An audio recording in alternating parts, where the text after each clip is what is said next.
This is Ocean Robbins, and I am so excited that in just a few minutes now, we're going to begin day 2 of the 2019 Food Revolution Summit. We'll be starting with Doctors Erica and Justin Sonnenberg in about 6 minutes. You are one of hundreds of thousands of people who are participating in this summit and who are taking a stand for healthy, sustainable, humane, delicious food for all. If you are somebody who's interested in health, if you want to thrive, if you want to make this world a better place, if you want to make the right food choices that optimize your wellness, you are in the right place, and I am so glad you're here. Yesterday, we heard some profound presentations from Dr. Dean Ornish, Dr. Christy Funk, and Dr. Michael Clapper. We've received thousands of enthusiastic emails and comments. Tom Zimmerman said, this is my second summit, and I want to thank John Ocean, Dr. Ornish, Dr. Funk, and Dr. Clapper for again keeping it real. I started my journey about 4 years ago, and I have progressed and struggled over and over. So far, I've lost about 80 pounds. I was retested and no longer need a sleep apnea machine to sleep, and my neuropathy is slowly getting better. Well, Tom, I am so glad you are here and you are continuing the journey. You know, we're all in different places on the journey, from sickness to wellness, from toxic food to healthy food, from the status quo to vibrant well-being. And whether you are early on the journey and you can see how far you've got to go, or you've been doing it for a long time, we all have more steps we can take. We all have more we can learn. We all have more we can do. And I'm so grateful that you are in this journey with us. And I hope that this summit helps you take the next steps to thrive even more, to have even more vitality. And we are with you every step of the way. If you just joined us, we are going to be starting today's broadcasts with 3 powerful interviews in about 4 minutes. Today, our topic is science, amazing food and health tips that really work. We heard from Michelle Carpenter, who said, I still have my original copy of Diet for a New America. John Robbins has been such an inspiration in my life and is truly one of the kindest, most loving, and completely non-judgmental human beings I've ever come to know. Ocean is every bit his father's son in every way. Please continue to watch every episode, and if at all possible, consider purchasing the Empowerment Package. If you're new to all of this, and even if you aren't, the package will not only be one of the best investments you could ever make, but will be an invaluable resource you can come back to again and again for years. Well, thank you, Michelle. What kind words. And I agree. My dad is an extraordinary, kind, loving human being. And I am so grateful that you get to experience his message and his love and his presence through this summit, through his books. And thank you for the compliments. And we're so grateful for your support in our mission as well. As you listen to today's presentations, which will be starting in about 3 minutes, I want to invite you to think about what this information means to you and also about who you might want to share it with. Because if every single one of us reaches just 10 people, then the several 100,000 people in this summit will actually reach millions. And just think what kind of impact we can have. This is Ocean Robbins, and if you just joined us, I'm now sharing a few welcoming words. We will be starting day 2 in the Food Revolution Summit in a couple of minutes. Today, our topic is science, amazing food and health tips that really work. Deep in your gut, 40 trillion chemists are hard at work right now. They're helping you digest your meals. They make essential nutrients you can't produce on your own. They protect you from disease. They even shape which parts of your DNA manifest and which ones remain dormant. These talented creatures are fungi, bacteria, and other single-celled organisms, and they're a much bigger part of who you are and how you experience the world than you probably ever imagined. Your body includes about 22,000 human genes. It also hosts as many as 2 trillion microbial genes. They're technically not you, but they're rather benevolent guests. They work in exquisite harmony with your body. Some of these microbes flourish on your skin, but most of them live in your digestive tract. Study of the microbiome, the community of microorganisms living inside your body and on your skin, could be the most compelling frontier of health science. In a few moments, you will hear us on the line with Doctors Erica and Justin Sonnenberg, 2 of the most senior experts on the planet when it comes to researching the microbiome. At the top of the next hour, 9 a.m. Pacific Time, noon Eastern, 4 p.m. GMT, you'll hear from Dr. Neil Barnard, and an hour after that from Dr. Joel Fuhrman.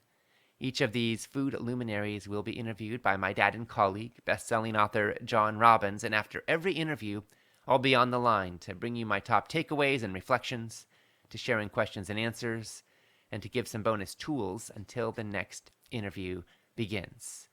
Yoshana Ajay said, "Thank you so much for being so thoughtful and reaching out to the whole globe with this information. As a medical student, I am saddened that this sort of information is not given to us within medical school. Starting my personal reading right away." Yoshana, thank you for raising this. It is so important. Less than a quarter of the medical schools in the United States have a single required course in nutrition. Our doctors are trained brilliantly in treatment of disease, but they are not trained hardly at all in how to prevent it from happening in the first place. Thank you for learning, and I know you will put the learning to good use. And Food Revolution Network actually has a campaign to get nutrition taught in medical schools. You'll be hearing about that a lot more from Susan Benegas when we interview her later in this summit. Well, it looks like we are now about ready to begin day 2 in the Food Revolution Summit. We will start with Doctors Erica and Justin Sonnenberg in a moment.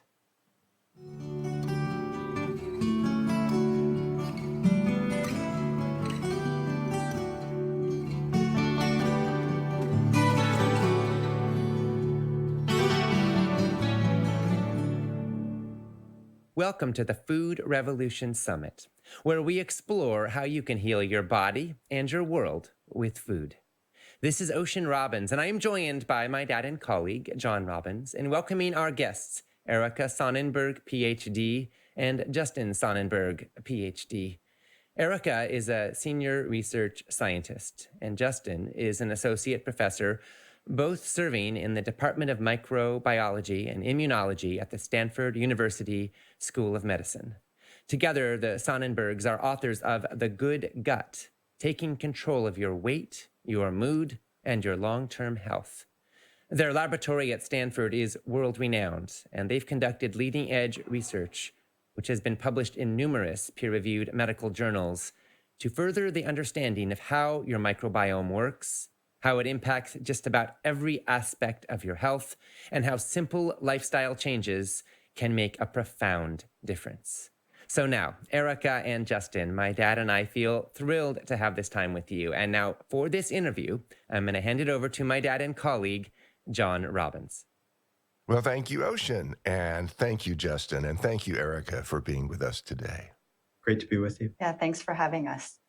Well, I'm excited to have this conversation with you. I just finished reading, actually for the second time, your excellent book, The Good Gut, Taking Control of Your Weight, Your Mood, and Your Long-Term Health. I think most of our listeners would like to have a good gut and to take control of their weight and their mood and their long-term health. So first of all, I want to thank you for writing it. And then you begin the first chapter with a question. What is the microbiota and why should I care? So let me begin our conversation today by asking you, the two of you, what is the microbiota and why should we care? So the microbiota is this collection of bacteria that inhabit our bodies, most specifically in our digestive system, or our large intestine is where most of them live. There's on the order of 100 trillion bacteria that actually live inside of our gut. And what research over the past decade has shown is that this community of microbes is actually a huge influencer of many aspects of our health and well-being. And so while we think of ourselves as a collection of human cells, we actually are in fact a composite organism of human cells, but also trillions of bacterial cells as well. So it's really redefining the way we think of ourselves as people. These trillions of bacterial cells must represent thousands of distinct species of bacteria within us? Yeah, that's Probably about right. It's really difficult to define exactly what a bacterial species is, but the general thinking is that we have on the order of hundreds to a couple thousand bacterial species in our colon, and then we have microbes living all over the surfaces of our body, and so in total we probably are a composite organism composed of thousands of species. We're like a walking ecosystem. So, our DNA, which we're very proud of and do a great deal to see that it lives on after us, may only be a small portion of the DNA that we're carrying around. Is that true? Yeah, I think that's one of the really exciting findings in our field is that, you're born with this genome, our human genome, and that's fixed at conception. But we also harbor this microbial genome as well, the genome that comes from the trillions of bacteria that reside in and on us. And actually, if you add up the number of genes, we're more like 99% microbial genes and only 1% or less of human genes. So just by gene number, we're actually more bacteria than we are human. And that's exciting because unlike our human genome, which, like I said, is fixed at conception, our microbial genome is something that we have some control over. So depending on our lifestyle or diet, we can influence 99% of our associated genetic material. And from a medical standpoint, that's a really powerful piece of information. When you talk about our microbiota being linked to many aspects of our health, I'm thinking about something. In the last 30 or 40 years, we have seen a huge increase in asthma and allergies and all kinds of autoimmunity in North America and other parts of the industrialized world. And in your book, you write that if our gut bacteria are healthy, it's likely that our immune systems will be running well. But if our gut bacteria aren't healthy, then we are at increased risk of developing autoimmune disease and even cancer. I think what's become very clear is that the gut microbiota isn't just involved in digestion or gut health, which I think is fairly intuitive and well established. But over the past decade, it's also become very clear that how well you fight off a lung infection can be influenced by your gut microbiota. How rapidly an autoimmune disease in your central nervous system progresses can be influenced by your gut microbiota. And even, extending beyond the immune system, things like moods and behavior and metabolism throughout your body can all be affected by the microbes in your gut. And so I think the real key is as the field moves forward, trying to better understand these links so that we can try to optimize our gut microbiota to optimize the health of individuals. Now, while we're ironing out those details, what has become apparent is that we have in the industrialized world neglected consideration of this community as we've used antibiotics, as we've greatly expanded the number of C-sections, used baby formula, eat a Western diet. All of these things are insults to our gut microbes and establishment of a healthy gut microbial community. And because it appears that this gut microbiota is deteriorating in the industrialized world, it leads to the possibility that our immune system, which is regulated by our gut microbes, is now dysregulated. And we know that the immune system dysregulation is a common denominator for many of our most common and serious diseases. So I think it's still at the stage of hypothesis, but it's a tantalizing one and one that I expect we'll get a great amount of information on over the coming few years of research. Well, if it is the case, and in your book you certainly present compelling evidence that the health of our gut bacteria is paramount to our health and well-being, and then this would mean that when we make our food choices and other lifestyle choices, and even some of our medical choices, we should include in our thinking careful consideration of the consequences of the choices we're contemplating to our gut microbes. And I'm sure a lot of people who are listening to us right now are thinking, how can I modify my microbiome to reduce disease risks and optimize health? And are there any specific dietary changes I might make to nurture the healthy balance in my microbiota? So, Justin and Erica, what would be your answer to people with those kinds of questions?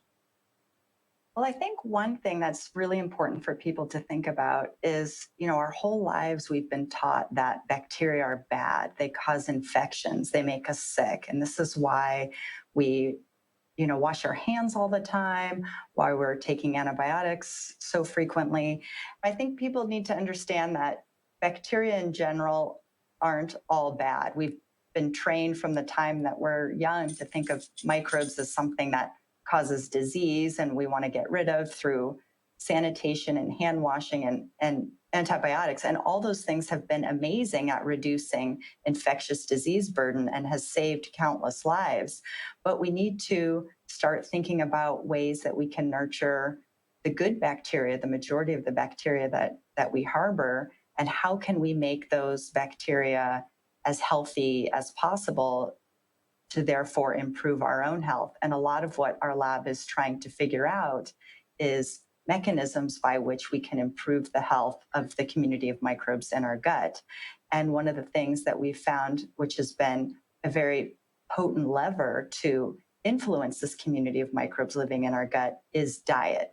Diet appears to be one of the strongest levers that we have to influence this community. And what we found is that a specific component of diet, dietary fiber, appears to be what is most beneficial to the bacteria that live in our gut. Well, I know that hunter-gatherers from Tanzania, Venezuela, and Peru have been studied.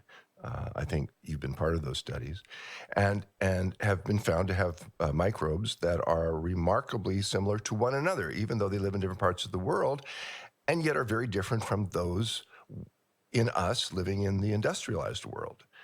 And one of the differences is that their guts harbor up to 50% more bacterial species and probably twice as many bacterial genes than ours do. And these modern day hunter gatherers, few though that they are, but they're still here, eat up to 10 times more dietary fiber that you just mentioned than most Americans do. So if we, living in the industrialized world, eat a diet that's rich in dietary fiber, we eat a lot of vegetables and nuts and whole grains and legumes, will the richness of our microbiomes increase? And if it does, would that have an effect on our health and our well-being? Yeah, it's a very interesting question. In our lab, we've used animal models to try to address those kinds of questions. And what we find is that in animal models, if you increase the amount of dietary fiber that you feed to these animals, the diversity of their microbiota does increase. And conversely, if you remove dietary fiber from their diet, their microbiota diversity goes down. So, mirroring what we see with Western populations versus these traditional populations that eat a lot of dietary fiber. We're starting studies now in human populations doing dietary interventions, putting people on high fiber diets or high fermented food diets to see how that influences the bacteria living in our gut. And I think this is really where the research is headed towards looking specifically at humans and how can we make changes to our diet in the way that best influences our gut community. But all the arrows are pointing towards diets that are rich in dietary fiber, promoting a community that has more diversity, more capacity for the degradation of this dietary fiber. And along with that capacity, these microbes are then producing compounds in our gut that are being absorbed into our bloodstream, circulating throughout our bodies, and influencing things like our metabolism and our immune system. What have you been learning from the Hadza, if I'm pronouncing it even correctly, people in Tanzania? These are hunter-gatherer people today. They only eat what they find in the wild. And I know you've been involved in research involving these folks. And what are you learning from that research, and how does that bear for those of us living in the industrialized world? The question is, how do we try to figure out what a healthy microbiota is? And so it would be great to go back in time and look at different humans in different parts of the planet to try to understand before industrialization what the microbiota looked like. But in the absence of a time machine, the approach that we've taken is to go to traditional populations of humans that live either hunter gatherer lifestyles or early agricultural lifestyles pre urbanization and to see what lives in these people's guts. And so the Hadza hunter gatherers in Tanzania are a great example of what the lifestyle that humans lived for hundreds of thousands of years over most of the planet before we started farming about 10,000 years ago. So they've been wonderful, kind participants, very generous in our research, donating stool and giving us a bunch of other information about their lifestyle. And what's clear is that they have a very diverse microbiota. They have a microbiota that cycles seasonally. So as foods disappear, certain microbes in their guts disappear, only to reappear the next year when those foods are reintroduced. And they have species and entire families of bacteria that we just don't see in the industrialized world.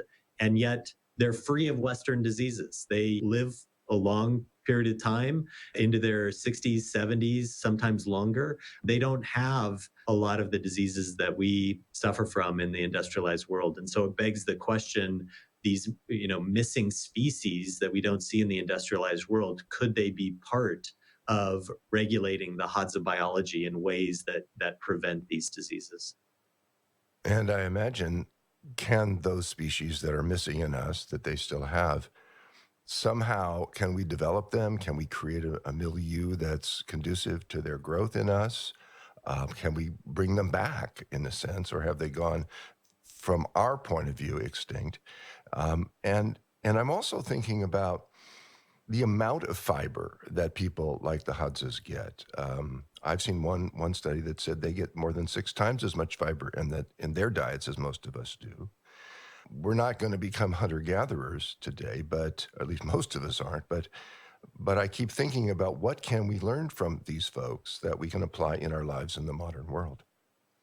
Yeah, I think the fiber issue is really a key one, and you're right. The average American eats on a daily basis about 15 grams of dietary fiber per day, and this contrasts to the Hadza hunter gatherers that eat on the order of 100 to 150 grams of dietary fiber per day.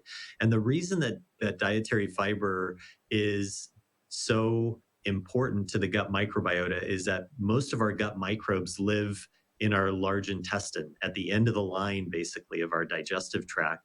And that means that if you're consuming a diet of starch, simple sugar, fat, protein, kind of a typical Western diet, all of those nutrients are absorbed in our small intestine, and that leaves very little for our colonic gut microbiota to consume.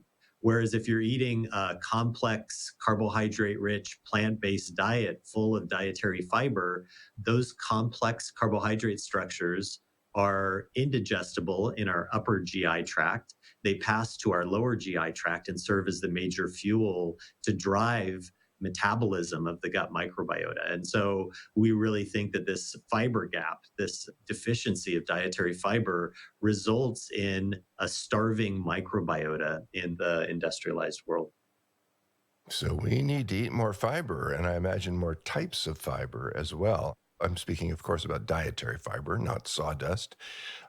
But actually, you have a term that you sometimes, at least in your writings, prefer to fiber, to make clear that you're not talking about something like sawdust. You prefer the term MAC, which stands, I think, for microbiota accessible carbohydrates. And you like to say humorously that your family eats a Big Mac diet. Now, unlike the fast food that most of us would associate with that term, what's a Big Mac in your household?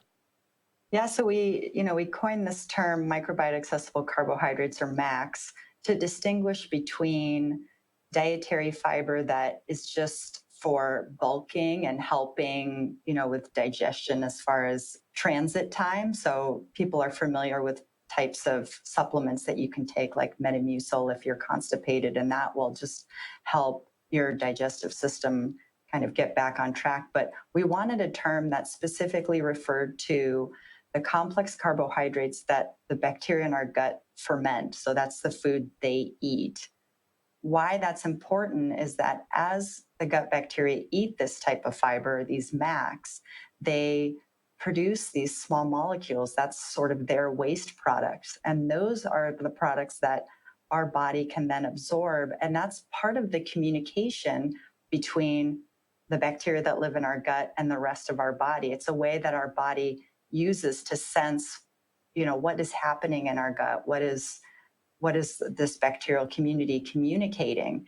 And so these small molecules they're creating are very important to help our body understand how to regulate its metabolism or its central nervous system or even its immune system. And so at our house, we are constantly thinking every time we're eating about what is the MAC content of what I'm eating. So not just eating for my human cells, but how can I put food on my plate and in my mouth that's going to actually feed my bacterial cells as well, because they're important to feed the same way as it's important to nourish your human cells. I think one of the motivations behind wanting to feed our gut microbes is that we know that many of the microbes in our gut are actually very adept at adapting to nutrient environments to make a living. And they will actually, if we are not feeding them, they will start eating us. So we have a mucus lining that protects the inside of our intestine. It keeps the microbes at a safe distance from our intestinal tissue, but it also is made of carbohydrate. And if we're not eating a high fiber diet, we know the microbes in our gut will actually switch over and start eating this mucus layer. They'll start eroding it and start to incite inflammation. And so feeding these microbes not only encourages diversity and beneficial metabolism, but it also reduces the reliance of the microbes on our mucus lining, which means a healthier buffer for our intestine. What an interesting way to think about your food. What of what I'm eating will be good for, nourish my microbial diversity, the healthy bacteria within me, and knowing that in turn, these bacteria play such a significant role in my well-being in so many ways that we're just learning about. I know that a few years ago, the two of you and your family took steps to boost your entire family's microbial diversity, or at least to see what would happen if you tried to do so. And can you tell us about the steps you took and how your diet and lifestyle changed and what you learned when you compared your archived microbes from years back with the ones that you now had as a result of the steps that you took?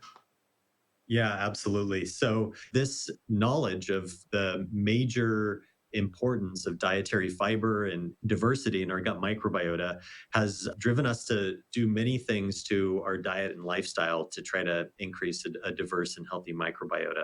So, one of the things is just eating largely plant based. We eat mostly plants and try to get a diverse array of complex carbohydrates from different plant sources. So a lot of vegetables, a lot of lentils and legumes, whole grains, nuts, some fruit, really focusing on things with low glycemic load, not much simple sugar and a lot of complex carbohydrates. In addition to that, we also eat a lot of fermented food. There's good evidence that the microbes found in fermented foods, although they don't necessarily take up permanent residence in the gut, they serve as a transient form of microbial diversity as they're transiting through the gut. We also know that fermented foods have a lower glycemic load because the microbes that have kind of pre-digested that food prior to us consuming it have eaten most of the simple sugar and converted the sugars into beneficial metabolites. And so we really try to get things like yogurt and kimchi and kefir, just this kind of kombucha, just a wide array of fermented food into our diet. We also figure out ways to introduce environmental microbes. So we garden, we let our kids play in the dirt, we go on nature hikes. We have a dog that we allow to sit on our laps and lick our faces. Our pet is a rich source of microbes. And then finally, we make medical decisions that are with our gut microbes in mind. So that doesn't mean that we refuse antibiotics if they're appropriate for a given context, and a given medical condition. But we certainly will take a wait and see approach if our doctors and us feel that that's appropriate and antibiotics are not immediately required. When we put all these things together into this kind of microbiota aware lifestyle and look at what happens to our microbiota, I know that over the course of 5 years, for instance, my microbiota increased an additional 50% more species of microbes. So I didn't come up to the diversity that the Hadza had, but I went from on the order of 500 species up to close to 750 to 1,000 species. So this, it was a 5-year window. It was a long time that I had to reacquire diversity. This isn't the type of thing that happens, in a short time frame. But if you modify your lifestyle and start to become more microbiota aware, you can certainly impact the microbes that are living in your gut. Well, when you talked about antibiotics, I'm aware that ridding our bodies of nasty microorganisms has been a goal of medicine, at least since the invention of the microscope. And antibiotics may be the signature medical achievement of the 20th century. Drugs like penicillin and streptomycin have saved millions of lives. Now, though, germophobia has become big business. We have antibacterial and antimicrobial agents everywhere, not just in cleaning products. They're bonded into the surface of credit cards and countertops and baby bibs and plastic kitchen tools and cutting boards and high chairs and toys and bedding, even while there's mounting scientific evidence that they have a multitude of serious adverse health effects, these antimicrobial agents. Now, no one wants to bring back the killers of yore. No one wants to see outbreaks of cholera or tuberculosis or meningitis. But it seems to me that you're saying that we're paying a greater price for our germophobia than we often realize. Is that accurate to what you're saying? Yeah, I think that's right. I think, what we've saved as far as infectious disease, we're sort of paying the price in chronic disease that is a result sometimes of our over-sanitized life. And it's clear that our immune system evolved in an environment that was coated in microbes. And as we scrub all these microbes away from our environment through hand sanitizers or antimicrobial soaps, where our immune system isn't prepared for this sterile lifestyle that we've created. And so as a result, there's evidence that our immune system is now somewhat dysregulated. And this could be at the root of a lot of autoimmune diseases that are becoming more and more prevalent in Western populations and specifically among children. Asthma, allergies, food allergies, all these things are really increasing in prevalence at the same time as we're overly sterilizing everything. And so we just need to start to think of ways that we can safely introduce microbes. Like you said, nobody wants to go back to the days of drinking dirty water or not having access to antibiotics when you really need them. So how can we expose ourselves to microbes in a safe way? And I think, this is where the magic of fermented foods is really great, because fermented foods harbor live microbes. These are things like yogurt or kimchi, sauerkraut, kefir, which is a fermented dairy beverage. They harbor live microbes that we know are safe. And so by eating fermented foods, it's a way of giving your body exposure to living organisms, living microbes that don't cause infection. And so coming up with tricks like this to reintroduce ourselves to bacteria in a safe way, I think is the path forward to decreasing the prevalence of our dysregulation of our immune system. So I'm hearing eat lots of fiber, and I'm hearing eat lots of fermented foods. And among the fermented foods you're talking about are some made from dairy products like yogurt and kefir that you consume, and others made from plant sources like tempeh and kimchi and sauerkraut and so forth. Is your preference for yogurt and kefir, dairy products, purely a personal one, just what you like, or is it a result of any evidence that the probiotic bacteria that are found in these beverages or foods are any better than those found in fermented plant foods? At this point, there's no evidence that any one fermented food is any better than any other. And it could be that the fermented food that's best for me may not be the same for you, since our microbiotas are so individualized. So we say just find fermented foods that you enjoy eating. You could even try eating a diversity of fermented foods. We eat fermented dairy products pretty much on a daily basis, but we also drink kombucha sometimes and have sauerkraut and kimchi, mixed into our bean quesadillas. So we try to incorporate a variety of fermented foods, but with this goal of eating something fermented with live microbes every day, since evolutionarily our body would have been exposed to microbes on a daily basis. So we're just trying to recreate that in a safe way using fermented foods. I've always had a question about fermented foods. I know that for thousands of years before electricity made refrigeration available, fermentation was one of the best means of preserving foods. And I know that the Chinese were fermenting cabbage 6,000 years ago. But what I've wondered is, how does fermentation of foods produce more beneficial bacteria without also producing more of the types of bacteria that we don't want in our digestive tracts? Yeah, it's a great question, and I think the key is really controlling the fermentation process, because basically when you ferment something, whether it's cabbage or milk, it's basically just controlling the process of food spoilage.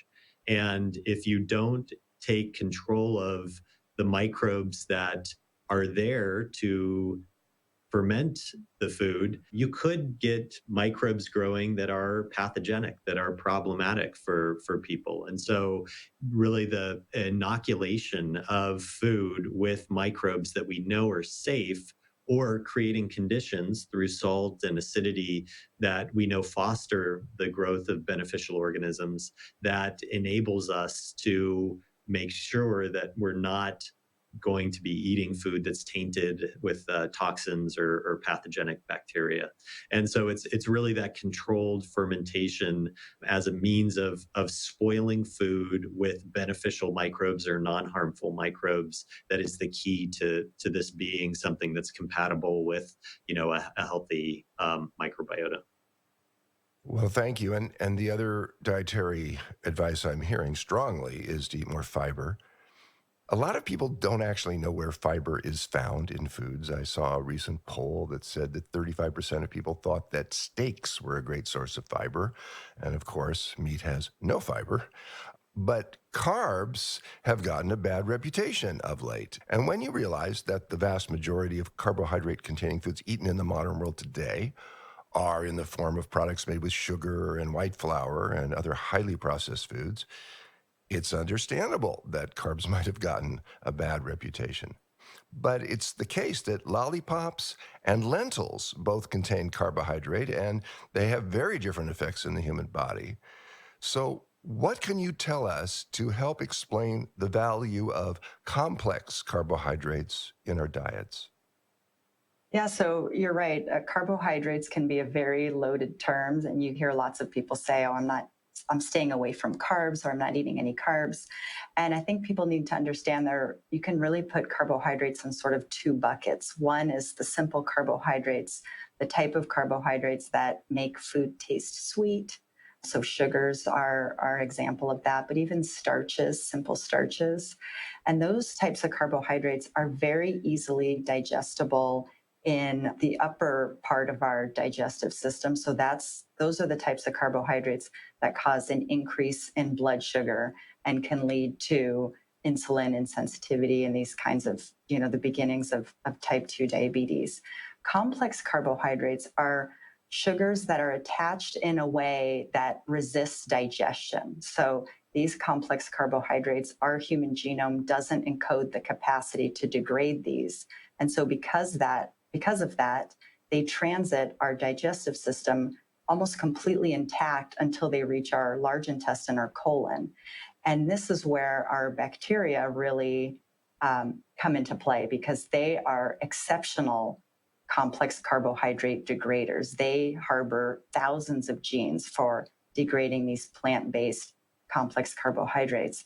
And so a diet that's rich in complex carbohydrates does very different things to you metabolically than a diet that's rich in simple carbohydrates. So, ways to consume a lot of complex carbohydrates are to eat plants and grains and legumes, and specifically in their whole form. So, wheat berry has a lot more complex carbohydrates than refined white flour, even though they're both wheat, because the refining process removes a lot of the complex carbohydrates from the wheat berry. So, eating foods that are most in their whole natural state and plants will give you the best chance of eating the highest amount of complex carbohydrates that you can.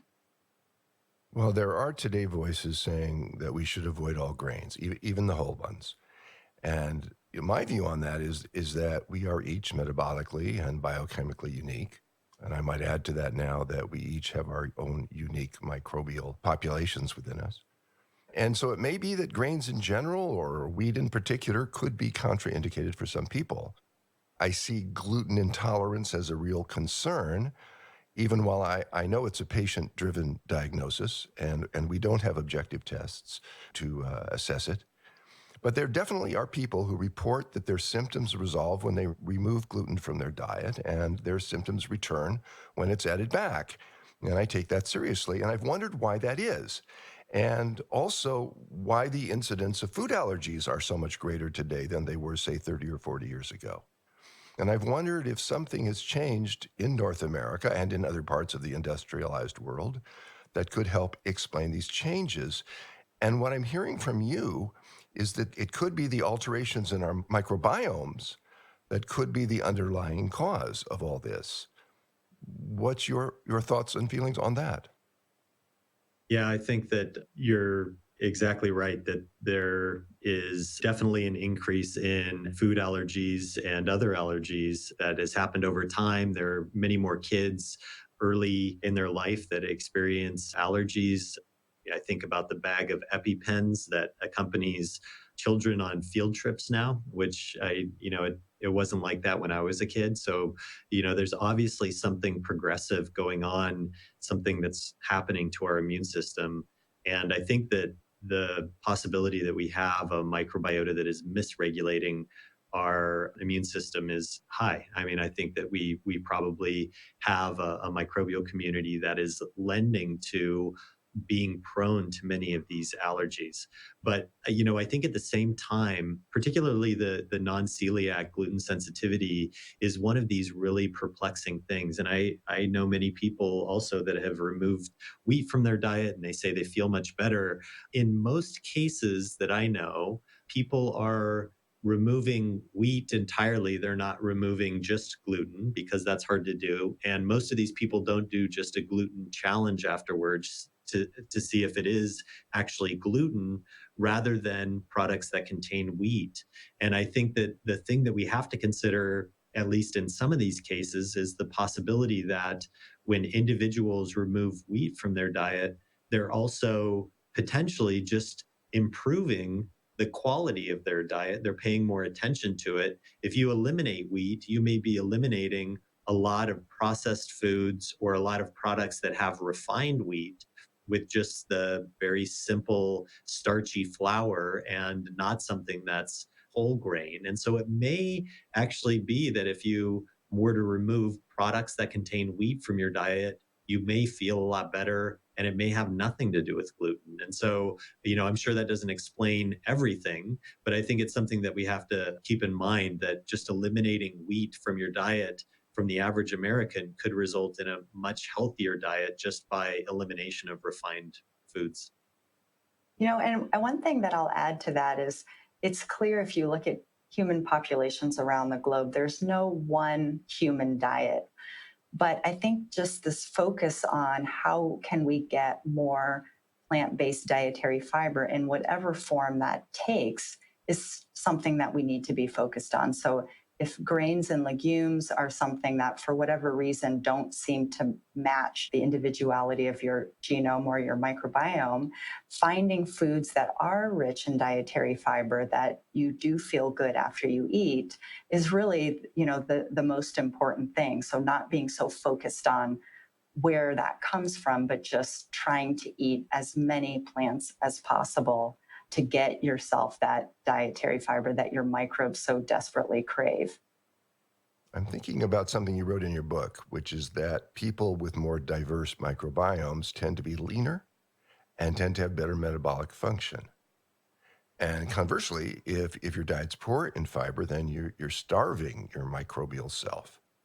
Now, we all accept that we pass our genome on to our children, but do we also bequeath to them our microbiome? And if so, then if we eat a low fiber diet, might we not only be starving our microbial self, but might we also be starving our children's microbiome? I mean, I'm talking about a legacy here. Yeah, that's exactly right. So, when you're first entering the world, when you're born largely devoid of microbes. The colonization of your gut largely happens after birth. And so the microbes that you are colonized with come from your mother through either a vaginal delivery or whether you're born by C-section. It comes from the microbes of your family members, the people that are around you, whether or not you have pets, that can also contribute microbes.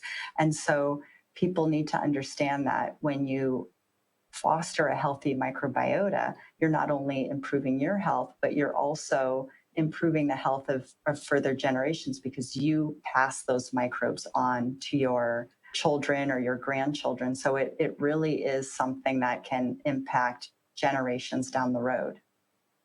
I know that mother's milk, human breast milk, it's obviously the ideal food for a human infant. There are many disagreements and controversies in the diet world, but that's one reality that has nearly universal agreement. Mother's milk is the ideal food for a human baby. And surprisingly, about 1/3 of human breast milk, human mother's milk, is composed of a class of sugars that human babies can't digest. And now, at first glance, that doesn't make much sense. It wouldn't make sense that the human breast milk would contain substances that would be seemingly useless to human babies.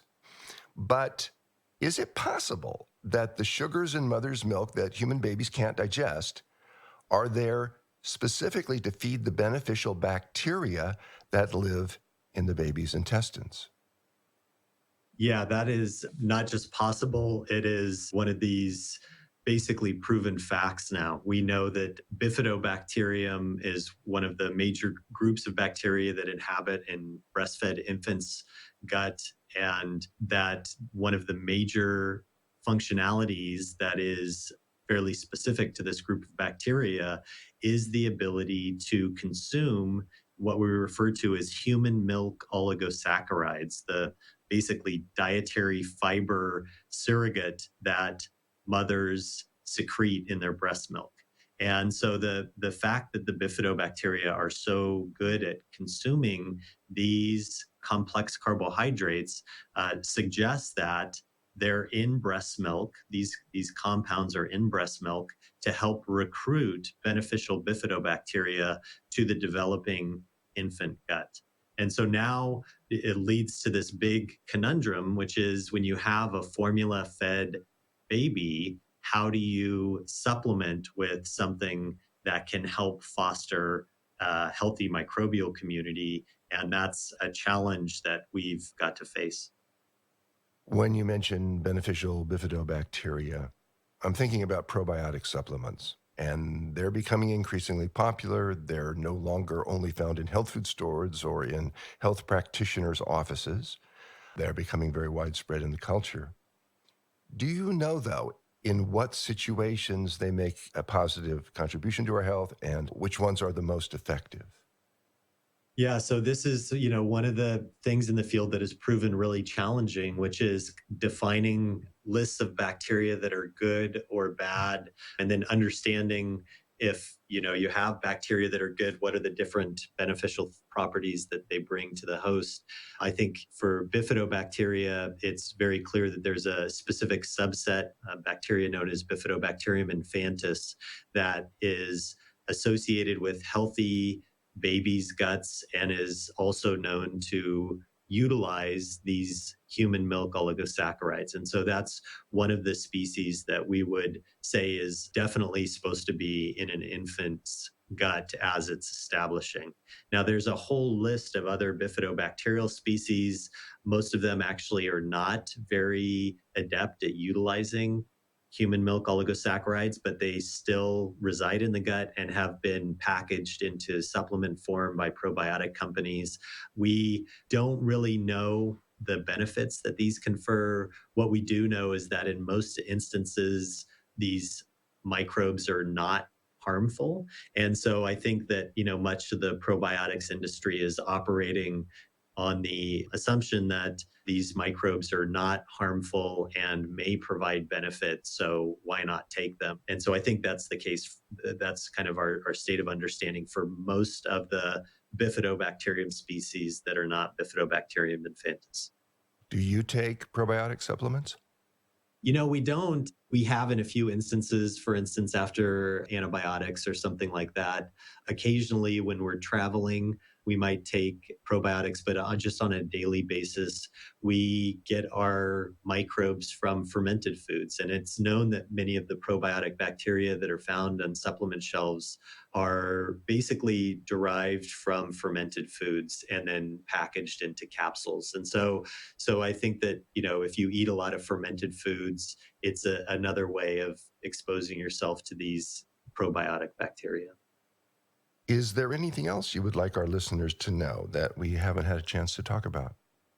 I think it's important for people to understand that evolutionarily, we were wired to crave calorie-dense, sweet food. And so we're all dealing now in this modern world where calorie-dense, sweet food is everywhere, this conundrum of craving that from an evolutionary standpoint, but being in an environment where it is way more plentiful than it was in our evolutionary past.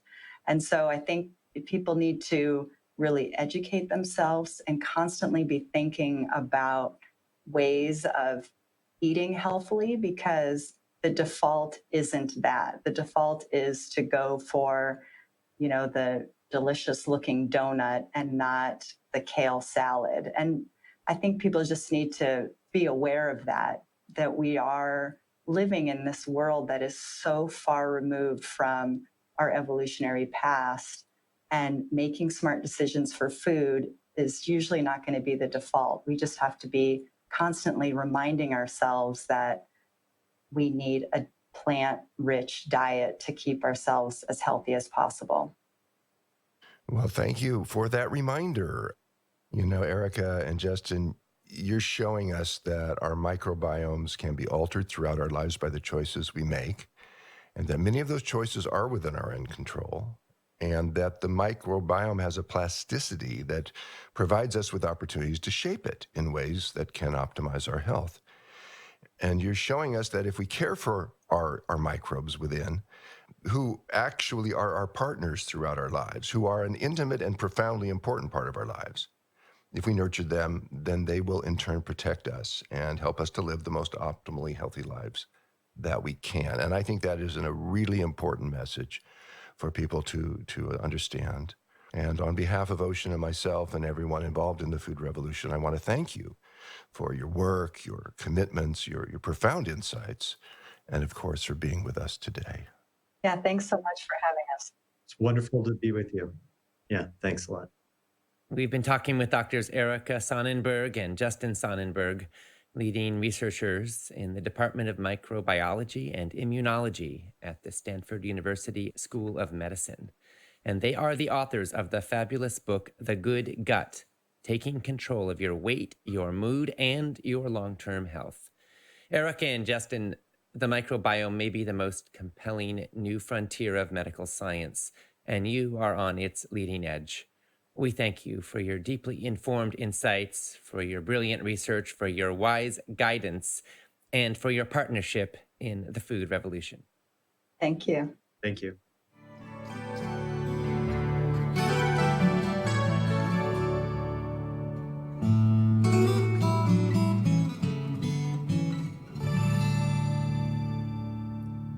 Thank you so much to Doctors Erica and Justin Sonnenberg, and to my dad and colleague, John Robbins, for that incredibly informative conversation. To express your opinions on what you've been hearing and to find out what other people are saying, post and engage in the comments section on our broadcasts page. Make sure you refresh the comments using the button that's provided there so you can see the most recent ones. Our next presentation will be an interview with Dr. Neil Barnard. It will start at the top of the next hour in just about 12 minutes and at 9 a.m. Pacific Time, noon Eastern, 4 p.m. GMT. We will follow that with an interview with Dr. Joel Furman at the top of the hour after that. And now I'm going to share and respond to a few of the comments and questions we've been receiving. Sally Sayer said, "What I love about this presentation is that it's backed by real science, not pseudoscience or someone's opinion. Thank you so much for your commitment to the health of people and the planet. The speakers are obviously passionate about their path to health for all of us." Yes, Sally, thank you. And we really are interested in science because at the end of the day, there's so much we know now about how things actually work in the real world. And that's what that can be such a guiding light for us. I think the Sonnenbergs are real pillars and leaders in this because they're actually in the labs doing the research, conducting the studies. And we're so privileged to have the benefit of their decades of research at our fingertips now so we can apply it for our health. Faye Isaacson said, "I love and welcome this great information about gut microbiomes today. Very informative. It is new to me. Thank you, Justin and Erica and John and Ocean." Yes, Faye, it's new to a lot of us because, frankly, there's a lot we're still learning. The microbiome is largely mysterious to most of us, but it's becoming more and more understood. And with that wisdom comes the ability to take positive action, which, of course, is why we are here. Jamie Dale said, "This is awesome. Treat your microbiome as you would the pets you care for. You feed them and make sure they are taken care of, and they take care of you as well." Love it. Thank you. Yes, Jamie, it's true. Isn't that an interesting thought that there are little critters inside of us, and when we love them and support them and nurture them with good prebiotic fiber and nourishing foods, we actually invest in the critters that help in turn to keep us healthy and well. Jenny Williams said, "What are the best prebiotic fiber-rich foods that we should eat daily or weekly? Do we need to take digestive enzyme supplements and probiotic every day or with each meal? How often and how much fermented foods should we eat for a healthy microbiome?" Well, Jenny, let me give you a few thoughts here. First, let's explain, for in case everyone isn't already clear, prebiotic foods are the foods that feed the good guys, the good bacteria and microbes in your gut. Probiotic foods are technically foods or supplements that actually contain the good microbes that you want more of in your body. So let's talk prebiotics, how we feed the good guys. Some of the best ones, some of which were mentioned, of course, in this last interview, are jicama. It contains a lot of the prebiotic fiber inulin. There's hickory root, which is about 65% fiber. Acacia gum, also known as acacia fiber, is 86% fiber, and it's one of the most potent prebiotics on the planet. There are Jerusalem artichokes. They are extraordinarily high in inulin. Garlic, particularly when it's raw. Onions are very rich in prebiotic fibers. Leeks, actually, as well, which are also in the allium family, along with onions. Dandelion greens are 25% prebiotic fiber. And then leafy greens, asparagus, and legumes like beans, lentils, and chickpeas, which are packed with oligosaccharides, which are a type of prebiotic, and bananas. So those are some of the top prebiotics. And then in terms of probiotics with foods, and some of this was mentioned, but just to recap, sauerkraut, kimchi, tempeh, even though it's cooked, interestingly, it still is a fermented food that has strong probiotic benefits. Also, miso, natto, which is a fermented soybean paste that's kind of an acquired taste, and kefir and yogurt. Now, we had a number of questions asking, does it seem like the Sonnenbergs are touting dairy consumption? And let me be clear, they said quite explicitly when my dad asked about this that they're not aware of any studies telling us that yogurts and kefirs made from dairy are any more beneficial than those that are made from coconut, soy, almond, or other bases. So the point when we say kefir and yogurt isn't necessarily cow-based kefir and yogurt. It's a fermented product, and there are many different ways to do it. And you do want to watch out for excess sugar if you're eating your kefirs and yogurts, because some of them have a lot of it. We heard from Sharon Rissler, who said, can you recommend some cookware like pots and pans? Well, Sharon, for pots, I generally recommend stainless steel. There are a lot of different options out there depending on your budget.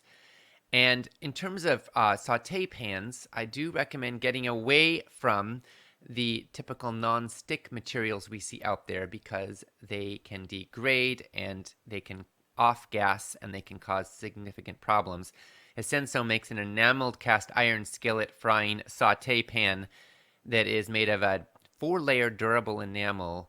It's lightweight and it's non-stick and it's relatively inert and safe to use.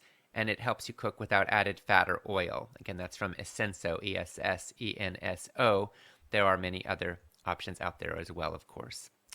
Now, each day of this summit, we're going to share a pre-recorded message from one of the people whose lives has been touched by the food revolution. And one of the million participants in our past summits was Gina Bonanno Lemos, age 46, from Yorba Linda, California. And I want to share with you now her incredibly moving story in her own words. My name is Gina Bonanno Lemos, and this is my food revolution story.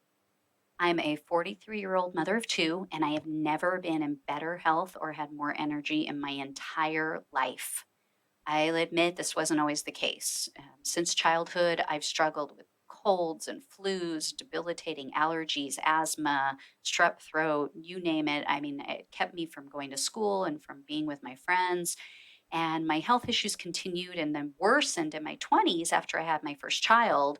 And I began having sinus infections anywhere from 4 to 6 times a year. And they would last for weeks and weeks before I'd give in and I'd get antibiotics and steroids. Then I started suffering with dangerously low blood pressure and I developed adult onset cystic acne, which is so gross. And so finally, in my mid to late 20s, I decided I'd had enough. I just was sick and tired of being sick and tired. And I went on this mission to change my health. And I began studying everything I could get my hands on regarding nutrition and fitness. And although I was very physically fit, I would lift weights 5 to 6 days a week, and I ate what most Americans consider to be extremely healthy, all low fat foods, lots of chicken and turkey and fish. But my health problems just persisted on into my 30s. And then finally, after more than 40 years of suffering, something incredible happened. I went to have coffee with a friend, and she introduced me to the idea of a plant based diet. And I'll admit, although it made perfect sense, the science was there, and I made some small changes, it wasn't until I listened to the Food Revolution Summit in 2013 that it just clicked for me. And I made the full changes, and my health changed dramatically and within a very short period of time. So everyone asked me what it was that had the biggest impact. And I have to say, it was the phenomenal knowledge that I gathered from the Food Revolution Summit speakers. It just really was the impetus for such a major change in my life and diet. They opened my eyes to so many things that I was completely unaware of. I couldn't believe I hadn't heard this stuff before. And in particular, the fact that I was eating what mainstream media had brainwashed me into thinking was quote unquote healthy. And this was based on a very corrupt industry and healthcare system. So now I am ecstatic to report that not only have all of my health issues all but vanished, but I haven't even had so much as the sniffles in more than 15 months. And this is while everyone around me is dropping like flies from the recent flu outbreak. I also no longer need coffee in the afternoon to get me past that, 2 to 3 p.m. fatigue, and I have more energy than I need. And in July of last year, just a few months after making these changes, I had a follow up visit with a hormone specialist that I started seeing at the beginning of the year. And without any medications, any hormones, she informed me that based on my blood results, that my health markers had all improved. And she said, and I quote, that I had reversed the aging process by changing my diet and I was no longer perimenopausal. So, how cool is that? I have to tell you, this experience had such a profound impact on me. So much, in fact, that I actually made the decision that after 20 years in my career, I decided to change careers. And I'm now studying to be a health coach so I can help others enjoy long, healthy lives free of disease, illness, drugs, all that yuck. So, I am so incredibly grateful for the Food Revolution Summit and for the empowerment package I got last year, which is awesome. This message is life changing. I'm absolute proof of that. And for anyone who's listening right now, I just want to tell you, you can change your life, you can change your world.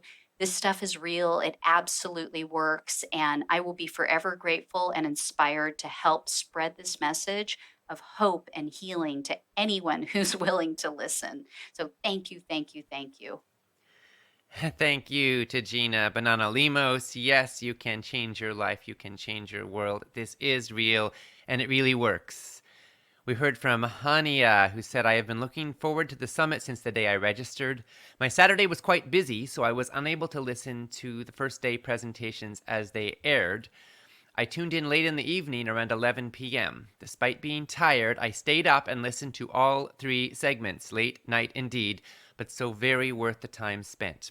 I feel that this summit enables every participant to absorb the extensive information presented.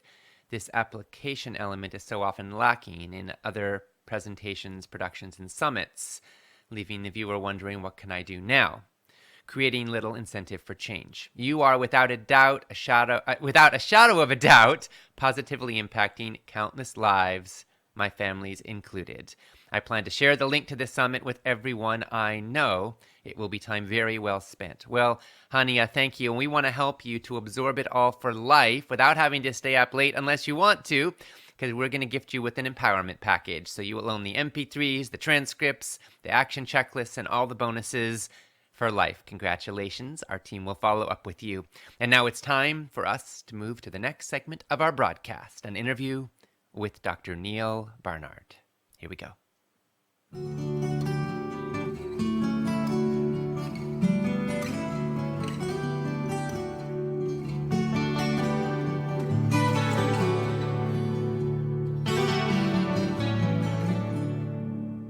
Welcome to the Food Revolution Summit, where we explore how you can heal your body and your world with food.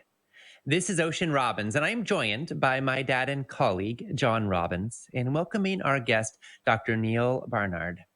Dr. Neal Barnard is a leader in nutrition and research. He's a best-selling author and an adjunct associate professor of medicine at the George Washington University School of Medicine and Health Sciences. He's founder and president of Physicians Committee for Responsible Medicine, and the author of more than 70 scientific publications and 18 books, including the New York Times bestseller, Power Foods for the Brain, and his latest, The Vegan Starter Kit. And Dr. Barnard has been a frequent guest on Dr. Oz, Ellen, and many other talk shows. He's the only person who's been a speaker in every Food Revolution Summit we've held so far, and I think you're going to see why we love him so much. So now, Dr. Barnard, my dad and I are thrilled to have this time with you. And now for the interview, I'm going to hand it over to my dad, John Robbins. Well, thank you, Ocean. And thank you, Neal, for being with us once again. Well, thank you, John, and thank you, Ocean. It's a pleasure to talk with you again, and thank you for including me. Well, it is definitely our pleasure, and definitely our pleasure to bring your voice and your message and your wisdom and your knowledge to our audience. You are a physician, you are a researcher, you are a best-selling author, and you run a remarkable organization. Ocean mentioned it a moment ago, Physicians Committee for Responsible Medicine. Last year, then California Governor Jerry Brown signed into law legislation that your organization wrote bringing plant-based meals into hospitals and into prisons. Can you tell us why that legislation is important to you and why it should be important to our listeners? Sure. So many people have had the experience that they or a loved one was in the hospital. They might have been in the hospital for a heart condition. They wake up in the morning and what's on the breakfast tray but eggs and sausage and all the foods that got them into the hospital in the first place, regardless of a person's reason for being in the hospital. When you're in the hospital, it's a teachable moment. So that's when people are attuned to health issues. So they came in, maybe they were a smoker, but while they're there recovering from their hip replacement surgery, they're not going to smoke because they're in a hospital, and that can change their life. It can be a nodal point in your trajectory. And so why is it that we're completely dropping the ball when it comes to healthy food? So we worked with the American Medical Association, which passed, the House of Delegates of the AMA passed unanimously a provision that hospitals should always offer plant-based meals. And by that, I mean vegan meals, no animal products.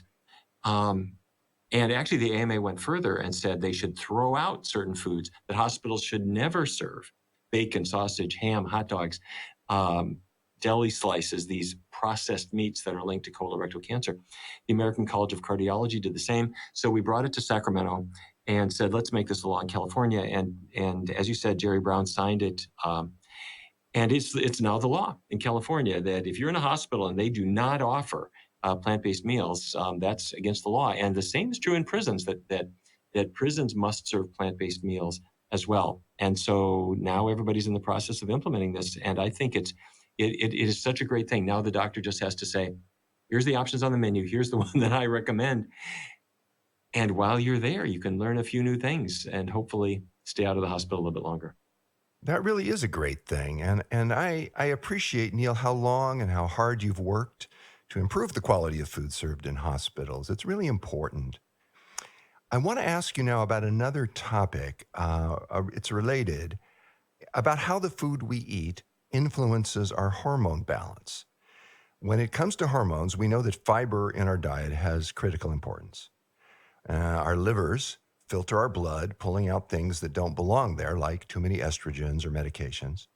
And our livers then send these undesirables into the bile duct, from where they go into the intestinal tract, where fiber grabs hold of the estrogens and the other things that need to be eliminated, and then carries them out with the waste. Our livers have quite a job to do, filtering our blood every second of every day, pulling things out that don't belong there. Medications, for example. There are some medications the liver recognizes, pulls them out. But it also happens to pull out estrogens and testosterone. It doesn't take it all out, but it takes out the excess. And it'll take those estrogens or testosterone, the liver cells take it out of the blood, and those hormone molecules go down a little tube called the bile duct into the intestinal tract. They are then attached to fiber, and the fiber carries them out with the waste. And so those unwanted hormones go from the liver through your intestine down the toilet, and they're gone. But what if your lunch was chicken breast or Spam or salmon or something like that, an animal product? There's no fiber in it, so the estrogens or testosterone that are pulled out of your liver are not sent down the toilet. They're actually reabsorbed from the intestine back into the bloodstream because there was no fiber to hold them in the intestine. They go back into the bloodstream, and eventually they end up back at the liver, which pulls them out again. And they go into the intestinal tract, and then they're still not excreted. They are then reabsorbed back into the blood, and they do this circling that scientists call enterohepatic circulation. It just means keeps going back and forth from the intestine to the liver. And if you can break that cycle, and you break that cycle with fiber, I'm talking about beans, vegetables, fruits, whole grains, the fiber attaches to the estrogens and excess testosterone and carries them out. What we see is that things get evened out, and they are where you should be. So we've seen menstrual cramps get better, fertility problems get better, people who have funny moods oftentimes get better. Can the foods that we eat affect our hormones in ways that lead to problems like prostate cancer in men and uterine, ovarian, and breast cancer in women? Yes. In fact, the ones that you just named, I think, are the critical ones. For men, it's prostate and probably testicular cancer because hormones drive them. For women, it's breast cancer, uterine cancer, ovarian cancer. Hormones drive them too. Foods affect hormones in so many ways. We talked about cramps, but also fertility, both for men and for women. And then near the end of a woman's fertility years arrives in menopause. Hormones affect how she feels during this transition. Foods affect our moods, modulated through hormones in many ways. And even things like thyroid disorders, diabetes, PCOS, all of these things have strong links with food that A, doctors don't talk about, and B, patients don't have the details they need in order to try a food solution. Well, yes, they do need specific details. So, say a woman has been diagnosed with breast cancer. Are there specific dietary changes that would significantly improve her chances of healing from the cancer and substantially reduce her risk of dying from it? Yes. One thing that has been dealt with over many, many years is just body weight. We've known for a long time that fat cell, the cells that make up your body fat, they're not just inert bags of calories. They are active cells. Fat cells are effectively estrogen factories. If you have extra body fat, your body fat cells actually convert in a woman's body other types of hormones into estrogens. So her fat cells crank out extra estrogens. The estrogens can then drive the growth and spread of cancer. So getting rid of extra body weight is a good idea. And if you are a slimmer woman who happens to have been diagnosed with postmenopausal breast cancer, your likelihood of survival is better than if you have extra body weight. But let's say you're not a slimmer woman. Even at that point, after diagnosis, losing weight will help you. Diets high in fruits and vegetables appear to help. Diets that are lower in fat seem to help. There was a study called the Women's Intervention Nutrition Study that helped women to cut out fattier foods, and it significantly improved survival in women previously diagnosed with breast cancer. Soy is an interesting one. Some people have been nervous about soy because the idea has been that soy might have hormonal effects. It may, but they are beneficial. Women who consume the most soy are about 30% less likely to develop breast cancer than women who avoid soy. Let me say that again in case listeners thought, what? I thought it was the opposite. Women who consume the most soy products like tofu or soy milk, women who consume the most of these have about 30% less risk of getting breast cancer compared to their soy neglecting friends. And women who have had breast cancer in the past, if they consume more soy, they have, again, roughly a 30% reduction in their likelihood of dying of their cancer. So soy is protective. And that's kind of the opposite of what some people had suspected before. Lacing up your sneakers helps. Exercise works in a number of studies. And I would also recommend that people put these things together. It's not, should I have my fruits and vegetables, or should I go exercising today, or should I cut the fat? What I think reduces our risk the most is to do all of these things together. Indeed. Everything we can do to create a healthy lifestyle and a healthy food plan and diet is wonderful. It has all kinds of positive healing and beneficial effects on our minds and bodies and health and lives. You mentioned earlier that some foods affect menstrual symptoms, and some women, of course, have menstrual symptoms that are very painful and difficult for them. There was one study, I think you probably know it. They took a large group of women who had moderate to severe menstrual pain, and half of them were put on a vegan diet, and the other half got a supplement that was actually a placebo, but they didn't know that, which is how placebos work. What happened, and what did we learn from this study? The trial that you just described is what we did. It's called a crossover trial. So half the women were put on a diet that had no animal products in it at all. We also kept oils really low, so it wasn't a greasy diet. Foods as natural as possible. The other group got effectively a placebo. And they followed this for 2 months, and they rated their pain or noted if they didn't have pain. And then after 2 months, they switched. So the people who had been doing the vegan diet now had to do the placebo. They didn't know it was a placebo. They thought it was a vitamin that might work against against cramps. Well, what we discovered is a couple things. The number of days of any kind of pain diminished. They had fewer days of pain. But when you asked them to rate their pain, it was less on this diet. And for some women, none at all. But then when they got to the crossover point and the women who had been doing a vegan diet were asked to stop it and go back to their old diet and start taking the supplement, a number of the women said, I refuse. They wouldn't stop the diet. And I said, well, this is a scientific test. We're hoping that we're hoping you would do the diet for 2 months and then stop doing it. And then let's compare. And they would say, you don't understand. Yeah, I'm losing weight. I got better energy, but I'm not killing myself at the end of every month. I'm not taking fistfuls of ibuprofen to get through the day. I don't hurt now. And you want me to stop eating this diet? So a number of women refused. And I got to tell you, John, one of the women, there was another requirement of this study. The women were not allowed to use birth control pills because those are hormones, and that would obscure the effective diet. And so if they were sexually active, we said use any other contraception, but not pills. And one of the women in the study said, don't worry about me. We haven't used any contraception in years. I'm infertile. My husband and I have wanted to have a kid. We've long since given up. We've been evaluated. It's me. She wasn't ovulating. John, I got to tell you, the second month of the study, she says, I got good news, I got bad news. I said, what is it? She said, the bad news is I'm dropping out of your study. I said, no, really? And she said, the good news is I'm pregnant. And she was pregnant. I'm glad that she was glad. Yeah, well, it was wanted. Okay, yes, good. And she did indeed drop out of the study. I didn't see her again until about 8 years later. I was giving a talk, and she in another city, and she had moved with her husband, and she came to the lecture and introduced me to her 3 children. To her 3 children. Wow. This reminds me of a study that was done at the University of Rochester. They looked at men who had come to a fertility clinic for help. These guys and their wives wanted to have kids, but the men had been told that there was a problem with their sperm.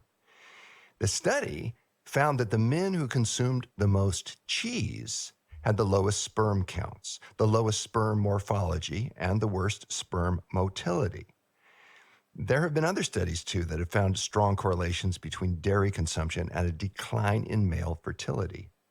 Neil, what would account for this correlation, and is there more you could say about that Rochester study? In Rochester, New York, researchers looked at a couple of different populations. They looked at men in fertility centers. They also looked at college students, guys who weren't really thinking about their fertility too much.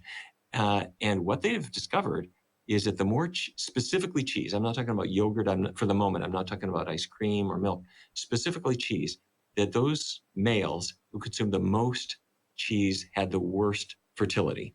Their sperm did not move as well. Their sperm counts weren't as high. Now, some of this could be, in some studies, it could be just chance, but in other studies, it looks real.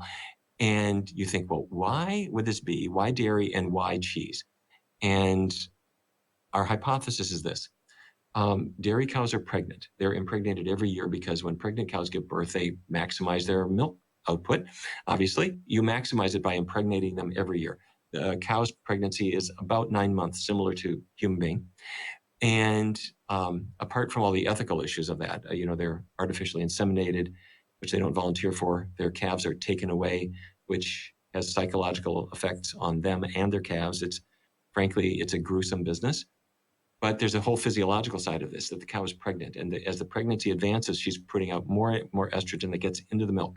You take the pail of milk, it's only a trace of estrogen.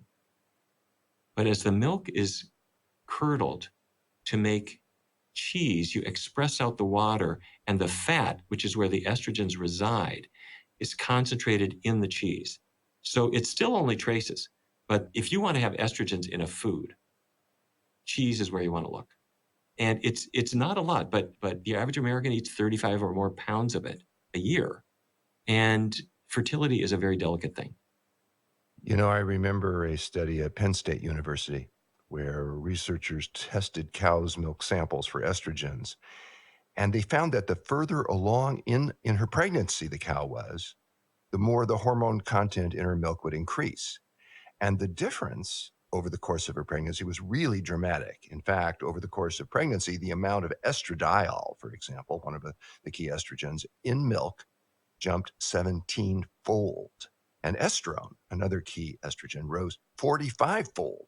I mean, these differences are huge.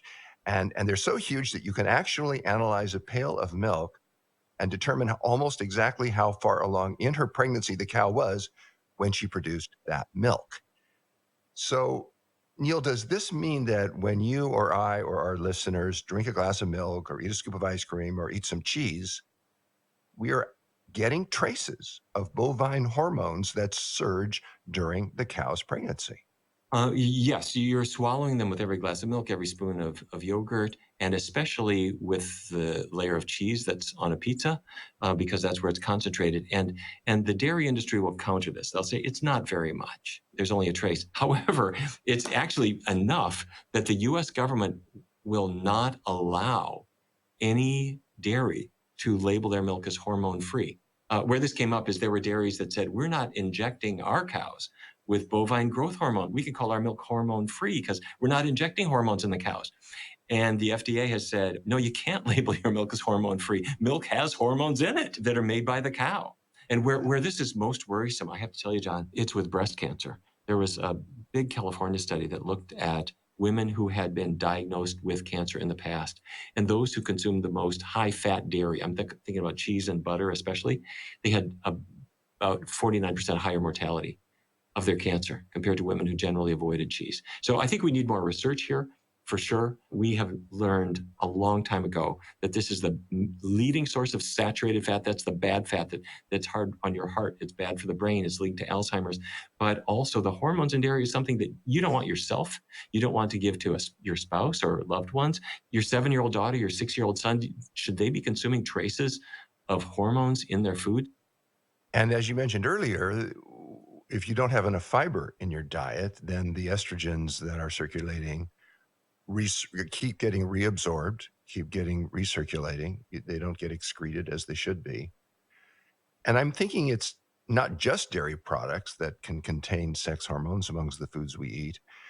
In the United States today, under current policy, beef is allowed to be produced with hormones. And studies show that 85% of people want mandatory labeling of the beef that's produced with growth hormones, but there's no labeling in the United States.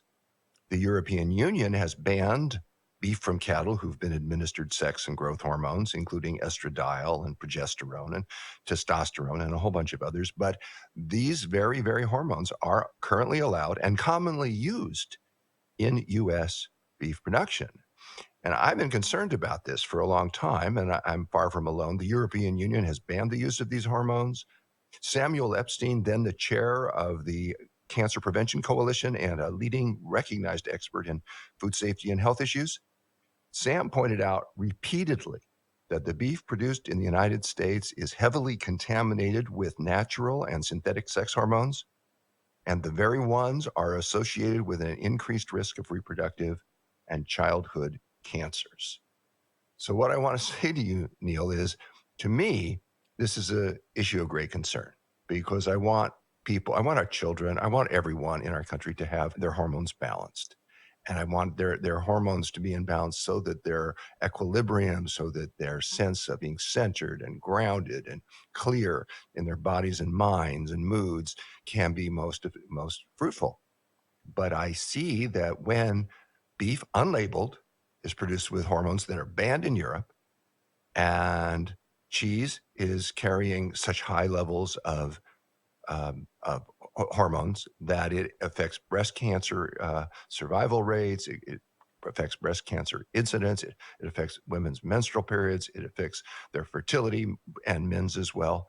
These are a lot of things that are very important and intimate to us as human beings that are being polluted by hormones that don't belong in our bodies, that weren't produced in our bodies, but which circulate in our bodies and cause problems. How important is this topic to you? To me, it strikes me as something that we really should be looking at. Yeah, I think it's very important. Foods clearly affect our hormone balance. I would have one caution, though, for a person who listened to what you said, and which I agree with every word that you just said. However, this does not mean that we should go to the store and buy hormone-free beef or organic beef. And the reason I say that is the beef itself, or the chicken itself, or the fish itself will cause hormone changes in your body, even if additional hormones were not added to it.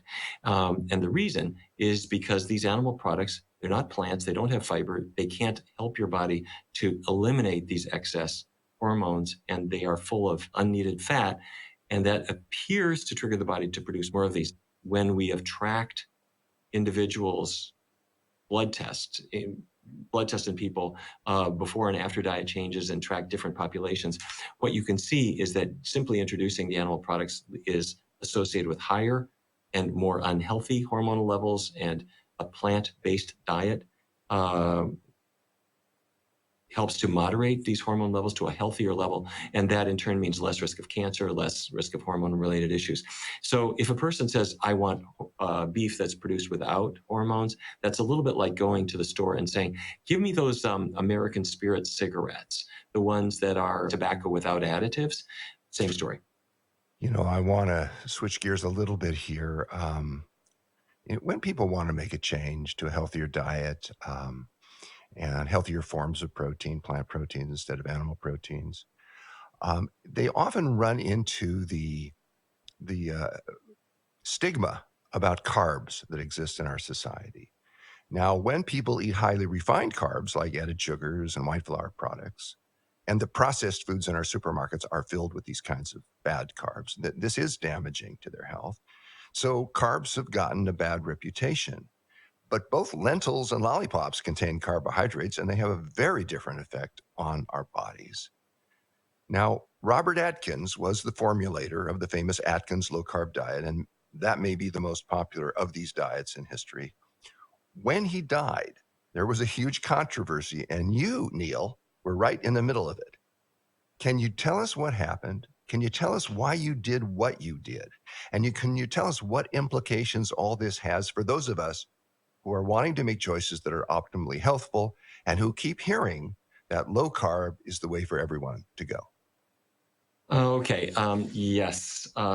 When Dr. Atkins was alive, many of us were quite concerned that he said that carbs are the devil. You shouldn't be eating rice or potatoes or sweet potatoes or beans, and don't have fruit, and don't chew gum that has sugar in it because it's all of the sugars and carbohydrates that are making America fat, which is incorrect, but this was his point. And if you stop eating carbs, you'll lose weight. And it is true that when people stopped eating carbs, because that's half of your diet, you lose weight just because you're eating less food. But what was left over was meat and cream. And he said, don't worry, the saturated fat and cholesterol in there won't hurt you. It won't cause heart disease. And that's just not true. And we tried to alert people that this kind of diet could lead to heart disease. When Atkins died, he slipped on the ice. He cracked his head. At least that was the presumptive cause of death. A pathologist did an autopsy on him. And the pathologist sent the report to a doctor named Fleming living in the Midwest. And Dr. Fleming called me up and he said, did you realize that this autopsy report says Atkins was obese and he had heart disease, history of heart disease, which had never come out before. He sent me the report and I paced around it a little bit. And I thought, people need to know about this. And I did, in fact, release this to the press. The press made quite a lot of the fact that Atkins had told everyone that this diet was not going to hurt their heart, when, in fact, he himself had suffered its consequences. And there was quite a storm about all of this. But I think it was the right thing to do. So we did get the word out there. And people still do follow these diets from time to time. But the red flags have really gone up in a hopefully helpful way. Well, a couple of years ago, several years after Dr. Atkins' death, you gave a talk at the Weill Cornell Medical Center in New York. And what makes this remarkable to my eyes is that your talk there was hosted by the Atkins Foundation with money that had been left by Dr. Robert Atkins himself. It's a wonderful thing to me that they invited you and appreciated your message. I think we are connected with each other more than we sometimes know. I'm thinking of a Harvard study. They had 12,000 people, and they found that if one or more of your friends are obese, your risk of becoming obese yourself is 45% higher. If your friends are obese, your risk is 20% higher. And amazingly, if your friends are obese, your risk is 10% higher, even if you've never even met them. That's how interconnected we are. Well, I'll add to that. If you are obese, your dog's chances of being obese are higher too. This is true. It's Amazing. those individuals living together tend to share dietary habits that can either be healthy or unhealthy. Well, do you think a similar pattern could be true for people making healthy food choices? I mean, if you eat more broccoli and beans and less bacon and burgers, then might the odds increase that your friends and even their friends who may not have even met you will likewise make healthier choices? Oh, John, you should see this phenomenon play out here. At the Physicians Committee here we're in Washington, D.C. on Wisconsin Avenue. In 2015, we set up this thing called the Barnard Medical Center so that people who weren't in a research study, they just wanted a clinic to go to. That's what the Barnard Medical Center is. People come in, they've got diabetes, and they'll talk to one of our doctors, and the doctor will encourage them to see one of our dietitians, and they go to classes, and their lives transform. But along the way, they bring in their spouse. And the spouse might be totally reluctant to think about a diet change, but he's got diabetes. She might have 20 pounds she'd like to lose. She's got a high cholesterol. They jump into this together, and they start out, they'll come to one of our classes, which, by the way, we offer classes for free forever for our patients because they need that ongoing support. But the first week, they're like a kid at the swimming pool in June. They stick their toe in the water and they wonder if it's going to be a little cold or do I dare jump in? We're then pushing them in headfirst into a vegan diet, really. And it's a healthy diet. It's no animal products. We're keeping oils low. We're choosing the healthiest foods. And within a couple of weeks, the chemistry in the room just transforms from a little fearfulness of my favorite foods I'm leaving behind to this wonderful sense of adventure, of trying out new foods and new websites and new recipes and cool new products at the store, and the new way that people then start to greet you. You've lost weight and da-da-da. And it's so empowering, not just for the identified patient, but for their friends and family, and then their people at work. And then they might have another doctor that they've seen for whatever reason who thinks, how the heck did you do that? It has this ripple effect that just extends far and wide, which is really cool to see. It is. It's really cool to see. And that's one of the ways that we infect each other in a positive sense with our excitement, our enthusiasm, our curiosity for the benefits that can come when we choose healthy foods. There was a recent study. It was done at the Harvard T.H. Chan School of Public Health in Boston. And the study found they followed about 28,000 men for 26 years. It's a big study. And they found that the men who ate the higher amounts of fruits and vegetables had a much lower risk of memory decline. Their cognitive function was preserved better. And they found that the foods that were most effective in preserving cognitive function, and by the way, in preventing dementia, were leafy greens and red and dark orange vegetables and berries, really colorful foods. Now, Neil, you wrote a book titled Power Foods for the Brain. Are the findings of the study I just mentioned consistent with what else we know about what to eat and what not to eat for brain health? Yeah, they sure are. And this is the new frontier. Back in the 40s, people started looking at heart disease and the risk factors for it. And then cholesterol and high blood pressure and all these things emerged as being critical to our risk of having a heart attack. And those are things you can tackle. And then the role of foods in cancer came out, foods in diabetes. But foods and the brain was something where until fairly recently, we thought there's no relationship. If you've got Alzheimer's, it's just old age and genetics. And I have to tell you, when my father died, he died in 2012, but the truth is he had died 10 years earlier because his heart was beating, but his brain was being progressively destroyed by this dementing disease process. And if I could have gone back in time and said, hey, Dad, here's some things that we've learned in some research trials. That there are things that protect the brain. And just what you said, John, the leafy greens and various other vegetables, berries, colorful foods with antioxidants, but also there are some things that poison the brain. My dad grew up in the cattle business. The Chicago Health and Aging Project rounded up people in Chicago, found that the more saturated fat they eat, that's dairy and meat, or the more trans fats they eat, that's snack foods, the higher their risk of Alzheimer's by far. You know, my dad left the cattle business. He went to medical school. He did his training in Chicago. And I thought, I wish I could go back in time and just rearrange a few things on his plate. I don't know if it would have helped him, but we can help people now with this information. And it doesn't matter how old or young you are. If we make these changes, get away from the animal products, bring the plant foods in, lace up your sneakers. And there are many other lessons here too that made me want to write Power Foods for the Brain, because certain metals like copper or aluminum or excess iron, we believe can contribute to this process. You put this together, I believe that we could probably prevent or dramatically delay 80% of cases of dementia. But I can't prove that until we do more research. But the risk factor research looks to be of that level of magnitude. Which is very, very powerful. And when you spoke about your dad and him, in effect, dying 10 years before his heart stopped beating, I understand what you mean. My mother died of Alzheimer's in a very prolonged way. A lot of people, unfortunately, are experiencing their parents or grandparents suffering from Alzheimer's or another form of dementia as they get older. A lot of people who don't have it are afraid they might. They misplace their keys one day and they get frightened. It's just the first early signs. It is a fact that half of the people aged 85 in the country today have a form of dementia, usually Alzheimer's. Now, studies have shown that there are certain foods that are beneficial to the brain and that can help prevent Alzheimer's and the other forms of dementia. And you wrote the book titled Power Foods for the Brain to make that well known to as many people as possible. And you provided a wonderful service, Neil, in writing that book.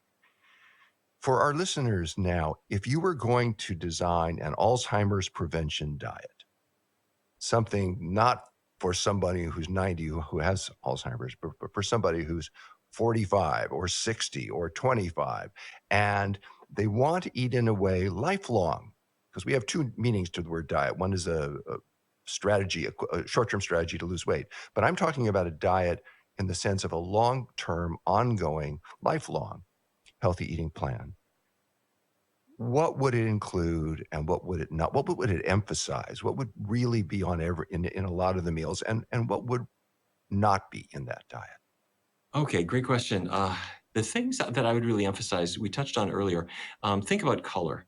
The reason that the human retina appreciates berries or tomatoes or green vegetables or orange carrots and so forth, the retina can spot antioxidants and other nutrients that are in foods that are potentially life-saving.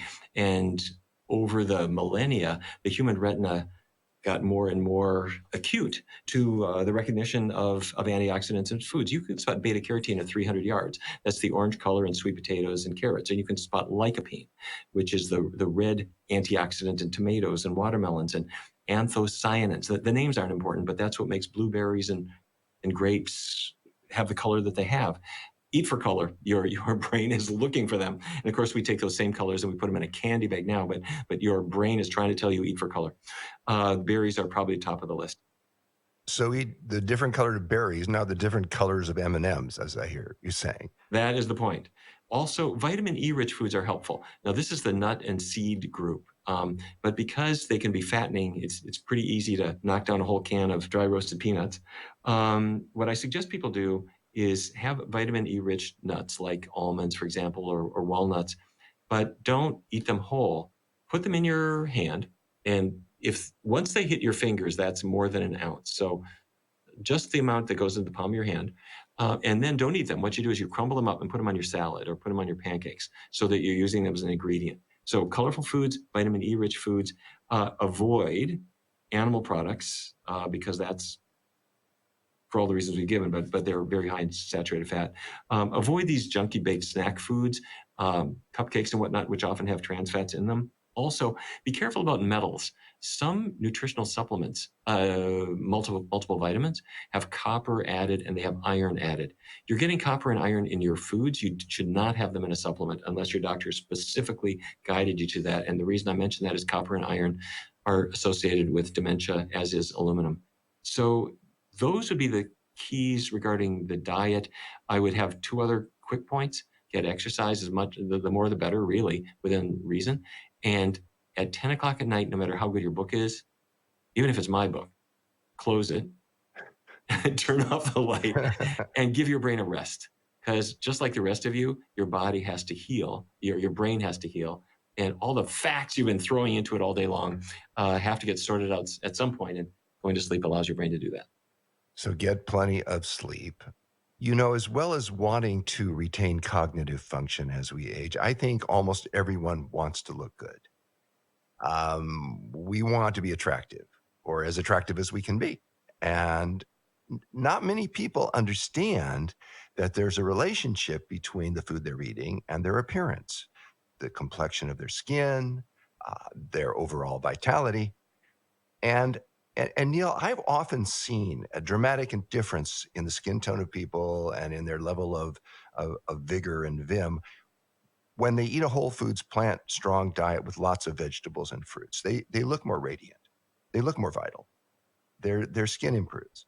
And I want to ask you firstly, have you noticed that same thing? And do people consistently not only feel better, but also look better when they improve their health by switching to a whole foods, plant strong diet?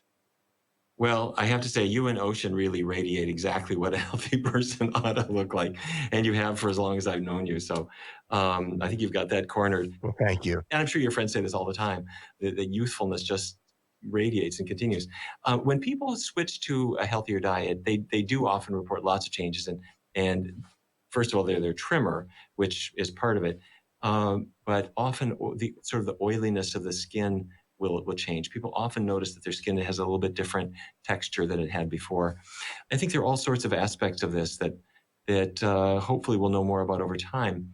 But yes, it does seem to play a role. And when people have actually done studies where they'll feed junk food to somebody, you can feed a whole bunch of junk food to people, and then you can actually sample the surface cells of the skin, and you can see that the oil glands of the skin start to overwork fairly rapidly after the ingestion of these foods. So what you eat affects your body in so many ways. You know, I want to talk about diabetes for a second. And you've conducted an enormous amount of impeccable research in this area. One of your studies that always has struck me as being important involved about 100 people with type 2 diabetes. You put half of these subjects on the diet based on the American Diabetes Association guidelines for, I think it was 22 weeks. And then you put the other half of the people on a fairly low-fat vegan diet, emphasizing low glycemic foods like beans and green veggies. So you're testing a fairly low-fat vegan diet with a lot of veggies and in it against the diet recommended or diet based on the American Diabetes Association guidelines. Neil, can you tell us what happened and why this is important? Yeah, it was an amazing thing. One of the first participants who came in he had diabetes for 4 or 5 years, and he knew exactly what this meant. He described getting his diagnosis because he had family members with diabetes. His own father was dead at age 30. He was 31 when he got his diagnosis. He said, "Oh, diabetes means you're going to lose a leg, you're going to go blind." He had this most pessimistic view of what it meant, and he himself had a lot of weight to lose, and his blood sugar was in really poor control. So he was randomly assigned to one of the groups. It turned out he got the vegan diet. And he said, after about the 4th or 5th week, he said, this is easy. I don't make meat chili. I make bean chili. I don't put meat on my spaghetti. I put tomato sauce on my spaghetti. This is not hard. We didn't make him count calories or anything. But As time went on, he got better and better and better. And after a year, he had lost 60 pounds. His outside doctor had stopped his diabetes medications, and his blood tests came in, and his blood sugar was absolutely normal. The test we use is called A1C, or hemoglobin A1C. And for people who care about the numbers, it was 9.5 to start, which is terrible. And it dropped to 5.3, which is absolutely normal, meaning no one would ever diagnose him as even having had it. In other words, his diabetes disappeared. And other people got very, very good results. And the sooner you institute a diet change, the more likely you are to have the diabetes just go away. At the end of the day, in the conventional diet, people did well. Their hemoglobin A1C dropped by about 0.4, which is that's a good drop. That's similar to the effect of what some drugs might do. But on the vegan diet, it dropped about 3 times more than that. And the weight loss was similar between the two groups, but slightly more in the vegan group, which was funny because they were eating all the spaghetti and bread and potatoes they wanted. They weren't cutting calories at all, but they lost more weight than the people on the conventional diet that were trying to starve off the weight. So it showed that a diet change can be very, very effective, but it also doesn't have to be hard. You're not starving, you're not counting carb grams or doing any of these things. It's something that works. And we tracked the people for a year and a half in this particular study, and it really, really improved in terrific ways. That's very dramatic. And again, what you're calling a conventional diet was actually a diet based on the guidelines offered by the American Diabetes Association. And it is better than the standard American diet for people with diabetes by significant amount, but not as great as the diet that you put your people on. And I'm thinking of another study that you conducted with people with type 2 diabetes. This was one with people who are suffering from a very painful condition that some people with diabetes developed called diabetic neuropathy. Neil, what is diabetic neuropathy, and what did you learn from this study? Yeah, we started off doing a study that wasn't related to neuropathy. It was just related to regular diabetes. People had high blood sugar. We brought them in, we changed their diet.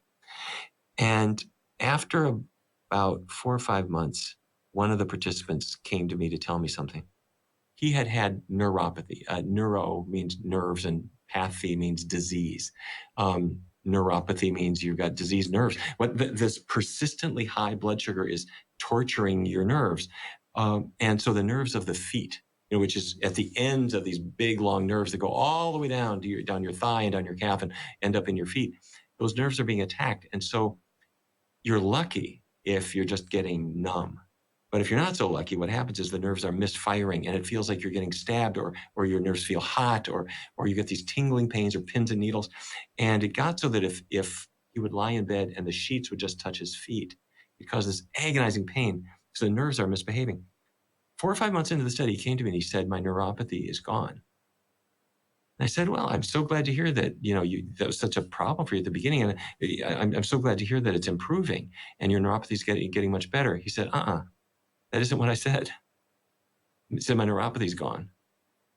And I thought, oh, good heavens. I never heard of neuropathy going away. It is the bane of your existence to have this pain night after night after night. And his neuropathy was gone. So we did a randomized trial in just people with diabetic neuropathy. And half of them went into a control group. The other half did a plant-based, low-fat, healthy diet. And the results varied from person to person. But they felt better. We asked them to rate, is your pain diminished or not, in just the way you feel subjectively. Answer, yes, it does improve. But then you can also rate it objectively. We have this device that has a metal plate that measures galvanic skin response, which is controlled by the nerves in your feet and in your hands.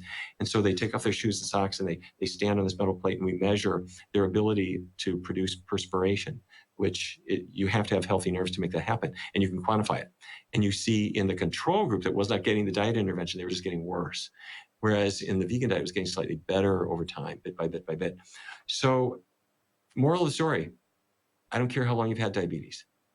Now is the time to make a diet change. And let's see if we can prevent the neuropathy or reverse it to a degree, maybe make it go away, prevent the eye damage, And for people who are teetering on the edge of needing dialysis because their kidneys are shot, by all means, let's make a diet change. Get your nutrition from plant sources. Let's see if we can save your kidney function so that you don't ever have to get hooked up to a dialysis machine. It's such good news. You know, my father ate a tremendous amount of ice cream and ate pretty much the standard American diet with a extra amount of ice cream. And he developed diabetes in his early 70s. It was quite serious. He was on insulin.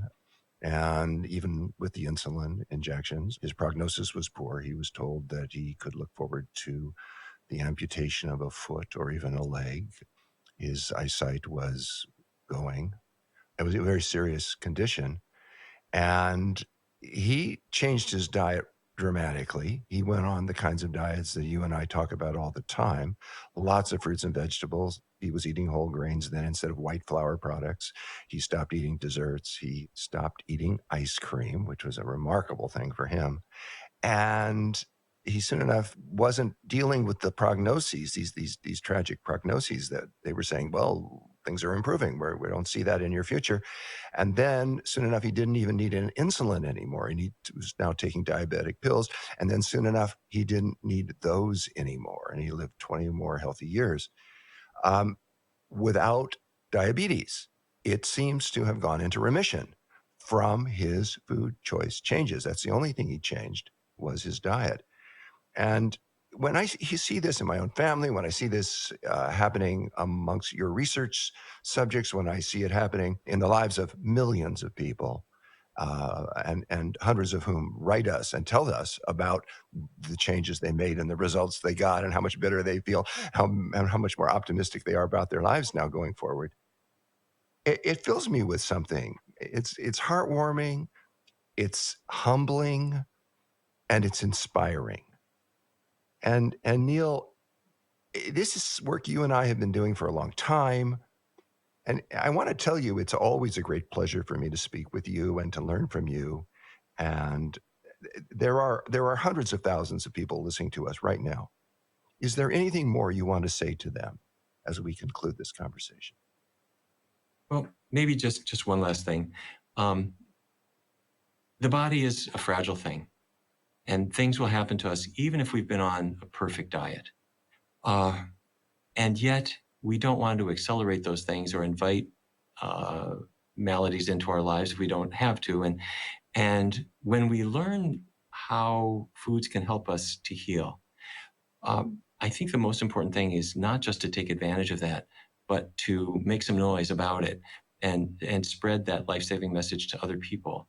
And so for doctors who imagine that a high cholesterol level is caused by a Lipitor deficiency, they need to hopefully impart the message that a diet change might make that drug unnecessary. And when people have discovered the power of healthy eating in their own lives, to the extent that they can share the excitement of that with their loved ones, with their workmates, and with other people around, they'll never know how many lives they save, but I guarantee they will save many. And by the way, let me just say a huge word of praise to you, John, and to Ocean, and the work that you have done over so many years. I will never forget when I first heard you speak decades ago. You had a message that was and is groundbreaking, and you have reached so many people, and not just with information, but with inspiration that guides them to put this to work. And I just appreciate all that you do, and I appreciate your having included me in this journey with you. So thank you for that. Well, thank you, Neil. And I want to thank you for your clarity and your courage and for the enormous contributions you've been making for decades to the health and to the ethics of our society. We're a better people. We're a healthier people, thanks to you. And on behalf of myself and Ocean and everyone involved in the food revolution, I want to thank you for your tireless dedication and your brilliant insights and research, and of course, for being with us today. We've been talking with Dr. Neil Barnard, founder and president of Physicians Committee for Responsible Medicine, founder of the Barnard Medical Center, and best-selling author of 18 books, including Power Foods for the Brain. Neil, you've spent decades studying the relationship between food and health, and then translating the distillation of your discoveries to help reach as many people as possible. Your work is shifting the course of medicine. It's shifting the course of families and lives all over the world. We thank you for your impeccable research, for your critical insights, which you share with such clarity, and for your partnership in the food revolution. Thank you so much. This is all a team effort and much more to come.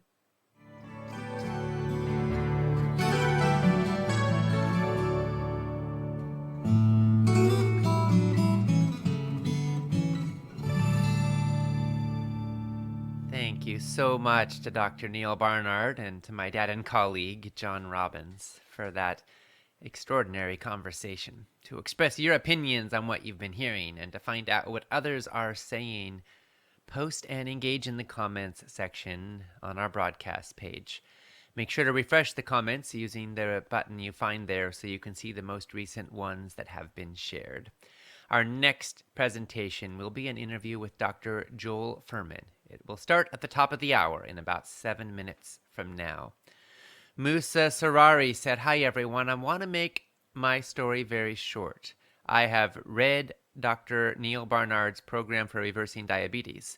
I am a witness to confirm that the plant-based diet works. My A1C was 8.2 and cholesterol level was 195. After only 3 months on plant-based diet, my A1C is 6.6 and cholesterol level 135. My life has completely changed, and I never look back on my previous diet days of ignorance." Musa, thank you for sharing. We are celebrating your healing journey. We are so proud of you, and we look forward to all that it's going to make possible for you from here in your life. We heard from Savannah Puckett, who said, "In tears of gratitude for this summit right now. This talk, like all the others, is blowing my mind. I have 5 kids, and while I consider us having a healthy diet, I see so many ways in which I could do better. My 3-year-old son struggles through life with a lot of anxiety, emotional issues, etc., and his favorite thing is milk. He drinks a couple gallons of cow milk a week. Yes, it's organic, but wow. Time to find a plant milk substitute he'll accept. I can do better. I will do better. Thank you a million times over." Wow, Savannah, thank you for sharing, and huge love to your whole family. We heard from Lone Joniker, who said, "Thank you for all this wonderful information. John is so good at listening and asking questions. I've always enjoyed the wealth of knowledge he has. I grew up in Denmark and worked in the kitchen of a hospital when I was young. We made food according to what special diet a patient needed. I've been in a hospital in the U.S. where I live now, and it is the most disturbing food they give you, and it doesn't help you heal. I never understood it. Thank you, Dr. Barnard." Yes, Lone, thank you for sharing this. And it's true. There are McDonald's in hospitals. It is insane. And you think about it, if I know the doctors and the whole system are trying to be comforting to people in a time of stress and not make them make big changes. But that is a moment. You know, pain pushes and vision pulls. And a lot of people in hospitals are in some serious pain. And it is a moment when they could make serious changes. Their life is on the line. They want to live. And so thank you for raising this. And maybe within our lifetimes, hospital foods will actually become healthy. It could happen, folks. Let's do it. Effie Ben Mayer said, "My son had suddenly, at the age of 19, a few epileptic attacks. He was advised that keto diet can help with that, but I also see that keto has risks, including nutrient deficiency. Can someone give advice about that?" Well, Effie, there are a number of studies which have shown that a ketogenic diet can lower seizures in people with epilepsy, about half the time, actually. We don't know exactly why, but for your son, it could be worth a try. And a word of caution here, a lot of folks go keto and base their diet around bacon and butter and other animal products. And if your son goes that route, he will wind up deficient in fiber and all sorts of other nutrients that come from plants. So for people who are dealing with epilepsy specifically, a ketogenic diet could be worth trying, but I would encourage basing it around avocado, nuts and seeds, coconut, and low-starch vegetables instead of around animal products. And there is also some compelling research showing that supplementing with vitamin E vitamin B6, vitamin B12, and magnesium could be beneficial for epilepsy as well. Now, let me also add, since I just mentioned the ketogenic diet, that while there are studies showing it could be effective for treatment of epilepsy, and it is one of many methods that can be effective for short-term weight loss, there are virtually no studies finding it beneficial for any other ailment or chronic condition, and we have a lot of evidence showing that basing your diet around animal products, as most keto eaters do, can be seriously problematic for your heart, for your brain, and truthfully, ultimately, for your life expectancy. So this is not an endorsement of a ketogenic diet, but it is an endorsement of exploring specifically if you're dealing with epilepsy and doing it the best way possible. We heard from Amina Ackroyd, who said, has anyone found a way to cook or soak beans, legumes, or seeds in a way that eliminates the bloating or gas if you are sensitive to legumes? Well, Amina, this is a common concern. And yes, there is a way that can help a lot. The main offending compound that makes beans the musical fruit, as we say, is oligosaccharides. And when you soak them for 48 hours, pouring off the water every 12, you actually start the sprouting process a little bit in the legumes. And you may notice a white kind of foam forming on the top of the water. And every time you pour that off, you're getting rid of a lot of the oligosaccharides. And then if you pressure cook the beans after that soaking journey, you end up with beans that are a lot more digestible without causing as much bloating or gas. You may still have some because they're high in fiber, but not nearly as much. We heard from Brandy Campbell, who said, thank you for having a call-in option. I listened to yesterday's interviews while running 6 miles on a nature trail. It was perfect content for the run. I love the analogy John shared about how we need to stop putting doctors on pedestals and patients need to get off their knees. Well, Brandy, thank you for sharing. We want to make it easier for you to enjoy everything throughout this entire summit. So we are gifting you with an empowerment package. So now you will have it any time to listen to on your runs every day of the week throughout the year. Congratulations. Our team will be in touch.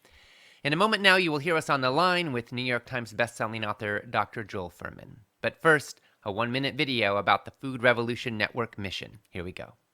At Food Revolution Network, our mission is healthy, ethical, and sustainable food for everyone who eats. We want kids to learn about healthy food in school. We want doctors to learn how nutrition impacts health in medical school. We want the routine use of antibiotics banned from factory farms. We want a world where everyone, regardless of their ethnic or economic background, has knowledge of and access to healthy food for their family. We want a world in which heart disease, cancer, Alzheimer's, obesity, and diabetes are rare, and in which vibrant health is the status quo. We're spreading the word and standing for change. And with every empowerment package purchased, we make a donation to Trees for the Future, enabling them to plant an organic fruit or nut tree in a low-income community. Join this movement and support this mission.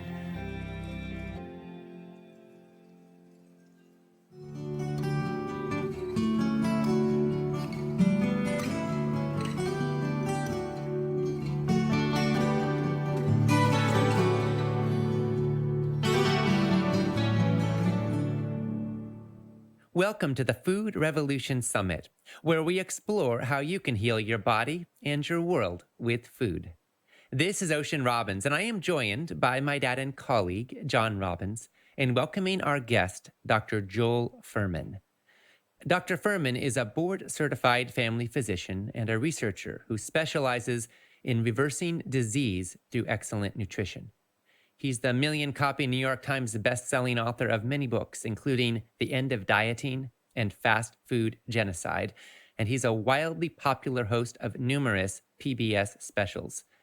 Dr. Fuhrman has helped tens of thousands of people lose weight permanently and reverse chronic diseases like heart disease, type 2 diabetes, autoimmune diseases, and chronic pain syndromes using a nutrient-dense eating style that he calls the Nutritarian diet. Dr. Fuhrman is president of the Nutritional Research Foundation and a member of the Dr. Oz Show Medical Advisory Board. When I wrote 31 Day Food Revolution, I wanted to ask someone I respected immensely to write the foreword. I asked Dr. Furman, and he graciously agreed. In this interview, I think you'll see why I hold him in such tremendous regard. So now, Dr. Furman, we are so excited for this time with you. And now for the interview, I'm going to hand it over to my dad, John Robbins. Well, thank you, Ocean. And thank you, Joel, for being with us once again today. I'm so thrilled to be here and do this again with you guys. Well, it's always a pleasure to talk with you and always a delight to bring your message to our audience. I want to start with a fact. The United States today spends 2.5 times more per person on healthcare than any other country in the world. 18 cents of every dollar we spend in this country for anything goes to what we call healthcare, though I think it would be more accurate, actually, to call it disease management. And yet, even with all this spending, we have the highest rates of food allergies in children, of obesity in children, of diabetes in children. Our children are sick. And we have the highest rates of dementia in older people of any major country in the world.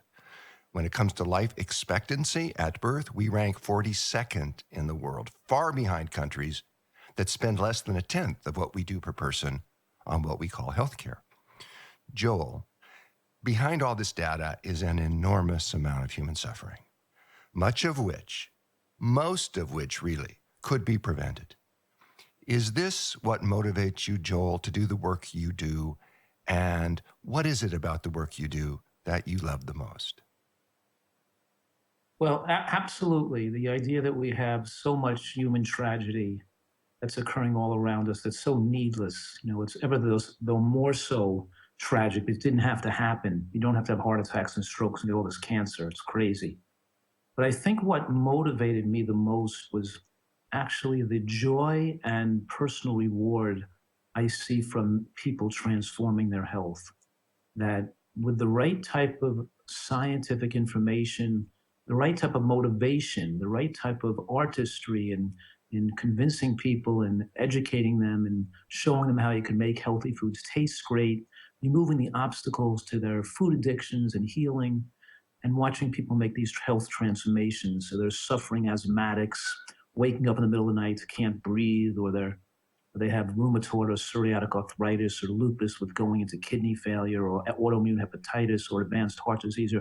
It's being able to have the tools to be able to get people well again and say, look, you can get totally better and have a normal life without pain, without these diseases, without having to take these drugs that cause cancer. We can set you free from being in this tragic condition you're in. And watching those health transformations with people is just so incredibly satisfying. And I think that's what always drove me to this the most. Are you seeing the results that are so rewarding for you to see? And of course, so extraordinarily wonderful for the people themselves to benefit from. Are you seeing those kinds of dramatic results in people across the age spectrum, or are they located specifically in any particular age group? No, believe it or not, I've had a lot of, I've even had children with seizure disorders that have gotten well, and a young child with asthmatics and juvenile rheumatoid arthritis get better. I even had a couple of cases of type 1 diabetes who I caught really early when they first got diagnosed. And I was able to get them out of the diabetes and they make a full recovery. And these couple of type 1s no longer have diabetes. And I'm publishing that right now in a case series of my care of diabetic patients, because people know that type 2 is potentially reversible. And hundreds of type 2 diabetics who are no longer diabetic, but they think it's impossible to reverse a type 1. And so I have, cases of type 1 that were not reversed who just require now a quarter the amount of insulin that are stable and in great health. But I also have some that made complete reversals as well. And that was with young children between 4 and 6 years old. That is extraordinary. That is really important for people to know about. You mentioned type 1 and type 2 diabetes. Of course, most cases are type 2.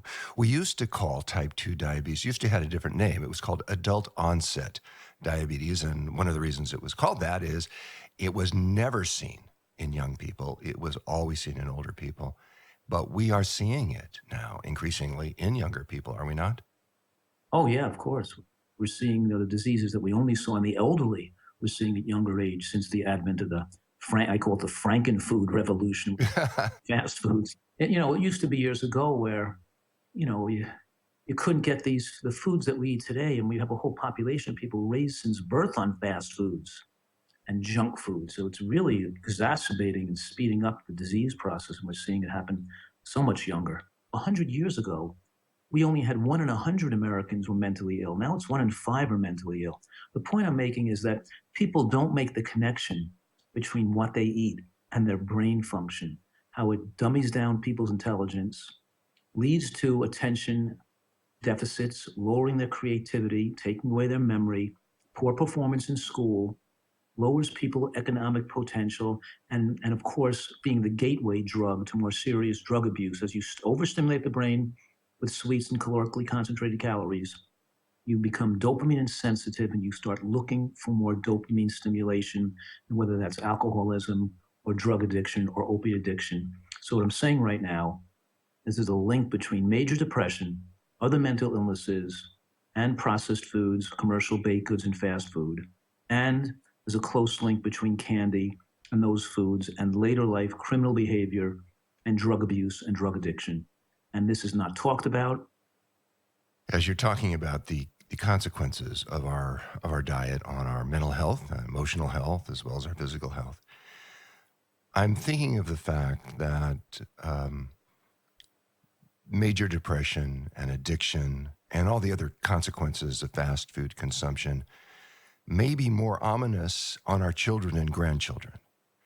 And I want to ask you, how strong is the evidence now that an unhealthful diet, and especially overeating animal products and animal protein and junk food, create adverse consequences across the board in people that are imprinted on genes and then passed on to future generations? That's correct. One way nature has of modulating lifespan in all species is through the modulation of protein intake. Because look, if you have let's say I call it the Canadian lynx, who eat the Arctic hare, they eat the rabbits. If they eat too many rabbits, the rabbits will become extinct and the hares will become extinct. Nature put in a system where if the predatory animal starts to overconsume their prey, then through regulating hormones that affect lifespan, we know that there's biological mechanisms which the lifespan of animals are controlled by what they eat. And animal protein plays a huge role in that. And the exposure to animal protein as it goes up shortens lifespan through a lot of different mechanisms we're aware of today. And that protective of the species, because we don't want that animal that's overeating to devour all the prey so the future generations won't survive. So it slows down their lifespan, but it also, through the genes, affects the lifespan of their progeny. So their children and grandchildren now have shorter lives, allowing the prey to repopulate again, so the lynx won't become extinct. And we see this with all predatory-prey relationships. And we also, as humans, when we eat a lot of animal products, we fit that category of predatory-prey relationship, and we start to shorten our lifespan. So we're saying is we're well aware now today of these longevity proteins like SIRT1 and AMP kinase that get developed so we can live long, so we can live to 100 years old. When we have low exposure to animal protein, high exposure to phytochemicals, and of course, it increases DNA repair, reduces oxidative damage, they lengthen lifespan, versus the opposite occurs when you have more animal protein and more calories and concentrated calories in general. There's multiple overlapping mechanisms via which excessive intake of either processed foods or animal products affect human life, and through methylation defects on our genes can be passed on to future generations. So the kids born today with fast food eating parents are already going to be behind the 8 ball. Thus the discussion of this book, Fast Food Genocide, is weakening of the genes of future generations. And a lot of these tentacles run deep in a lot of overlapping ways that are going to affect our future if we don't change things. Yes, indeed. As you're speaking, I'm thinking about one of the most widely held beliefs today, which is that animal protein is superior to plant protein. A lot of people think that way. Yet, You're saying now that animal protein reduces lifespan and causes a lot of other problems. Have you come to the conclusion that our faith in the supremacy of animal protein, which is a widespread faith, is not just misguided, but is actually dangerous? Oh, absolutely. It's exceedingly dangerous. When we look at all these studies that have a high credence value, that do look at large numbers of people, we always see the same thing, that higher exposure to animal protein has a tremendous effect on increased early life mortality. And so whether in whatever cause of death we're looking at, both cancer, heart attacks, and strokes, it increases all of those, and also, we know that meats that have different biological effects in the body. Obviously, plant proteins are packaged with fiber and phytochemicals. Keep in mind that anything you eat, as your body metabolizes calories, it also produces free radicals. And as you build up more free radicals, that's the major vehicle at which the body is aging prematurely and the foundation of chronic disease development. When we eat plants, we have antioxidants and phytochemicals that come along with the calories that are there. So as the free radicals are produced, they're actually destroyed or removed at the same time. But when we eat processed foods and animal products that don't have fiber and phytochemical antioxidants in them, they just have an effect, just have these negative effects that keeps aging us. And of course, the breakdown of fiber and resistant starch in the plant foods also are degraded by bacteria into short-chain fatty acids like butyrate, which has anti-inflammatory effects. And the anti-inflammatory effects of butyrate also shut down appetite or apostat in the hypothalamus, making you eat less calories. Whereas when you eat animal products, the opposite happens. It promotes bacteria that promotes pro-inflammatory compounds like TMAO, trimethylamine oxide, which has pro-inflammatory effects and can link to dementia and heart disease, but also that increases apostat in the brain and makes you crave to eat more food. Over and over again, those who are studying the health of the human intestinal tract are finding that the key to a healthy microbiome, which has so many downstream effects on our physical and mental health, is dietary fiber. And we know that plants have dietary fiber, unless they're highly processed, unless we're drinking bottled oils. But whole plant foods are filled with fiber. And I think it's interesting, not all people are aware of this, no animal food has any fiber. There's no fiber in any meat or any dairy product or egg. 50% of the public, I saw a poll recently, 50% of the public thinks that steak is a great source of fiber, but in truth, there's no fiber in any meat product whatsoever. Is this also one of the reasons that you are a strong advocate of a plant-based diet? There might be 100 reasons, but certainly that's a strong reason. We need a lot of fiber, but of course, along with that fiber comes resistant starch and other phytochemicals and high dose of nutrients. These antioxidants and phytochemicals in beans and greens and onions are not optional. They're an important part of our immune system for our immune system to function normally. Even moderate micronutrient insufficiencies can have a negative effect on our longevity. The body, it's called the triage effect. We triage nutrients for our immediate needs, longevity proteins. In other words, the body will take, if we have a borderline intake of nutrients, like we're eating a diet with processed foods and animal products, a little bit of vegetables, we're borderline low in vitamin K, we're borderline low in folate, the body will use whatever nutrients it's taking in for your immediate activities and your immediate survival at the moment, but it's not going to be building longevity proteins, and it's going to do so sacrificing down the road. And it's called triage effect because you put the nutrients to what's needed right at the moment, like for reproduction and immediate activity of that day, but you're not going to build up the proteins that could allow you to age slowly. We're talking about these nutrients that are natural food, the high plant exposure give you, are the right amount of micronutrients that are enable not just immediate activity to keep you alive at the moment, but they're able to prevent the cells from aging and keep in place those longevity proteins that'll be there for cellular stability as you age. As you're describing and talking about the advantages of a nutritarian diet, I want our listeners to know that one of the, to me, most fascinating aspects of the results that you achieve with excellent nutrition, with a nutritarian diet, is that many of your patients were already on supposedly healthy diets, but they weren't doing well before, that is, following your nutritional protocols. And yet, with your nutritarian approach, they don't just get a small amount of improvement. Very often, they experience truly dramatic improvements in their health and reversal of disease. So, Joel, how does a nutritarian diet, your dietary approach, differ from the mainstream idea of a healthy diet? Well, number one, the foundational principle is moderate caloric restriction in an environment of micronutrient excellence. That's the basic, and I want people to write that down. Moderate caloric restriction in an environment of micronutrient excellence. As your diet is proportionally higher in phytochemicals and antioxidants and fiber, it makes you naturally want to eat less calories.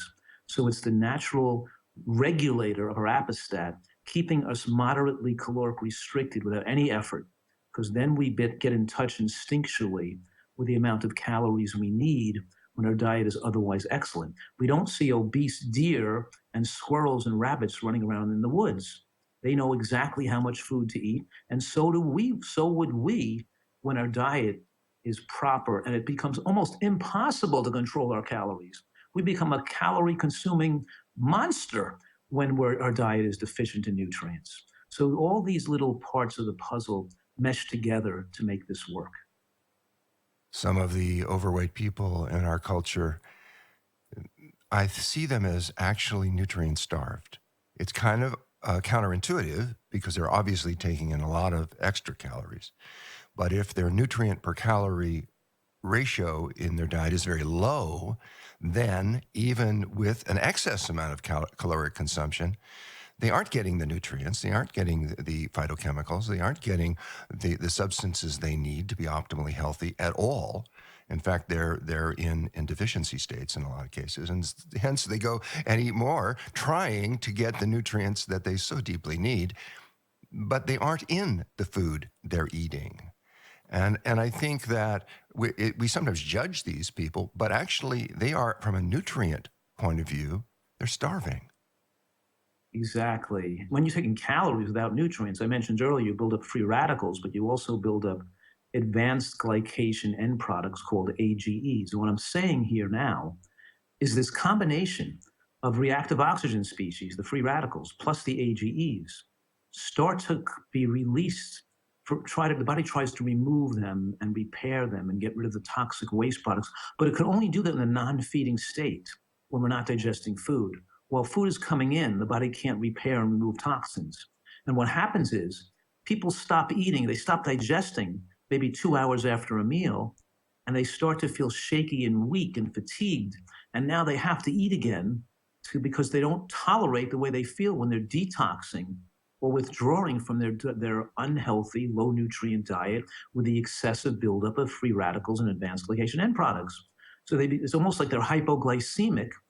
When their sugars dip, they can't tolerate the way they feel. They can't tolerate the detox, same as they can't tolerate stopping cocaine or stopping cigarettes when nicotine dips.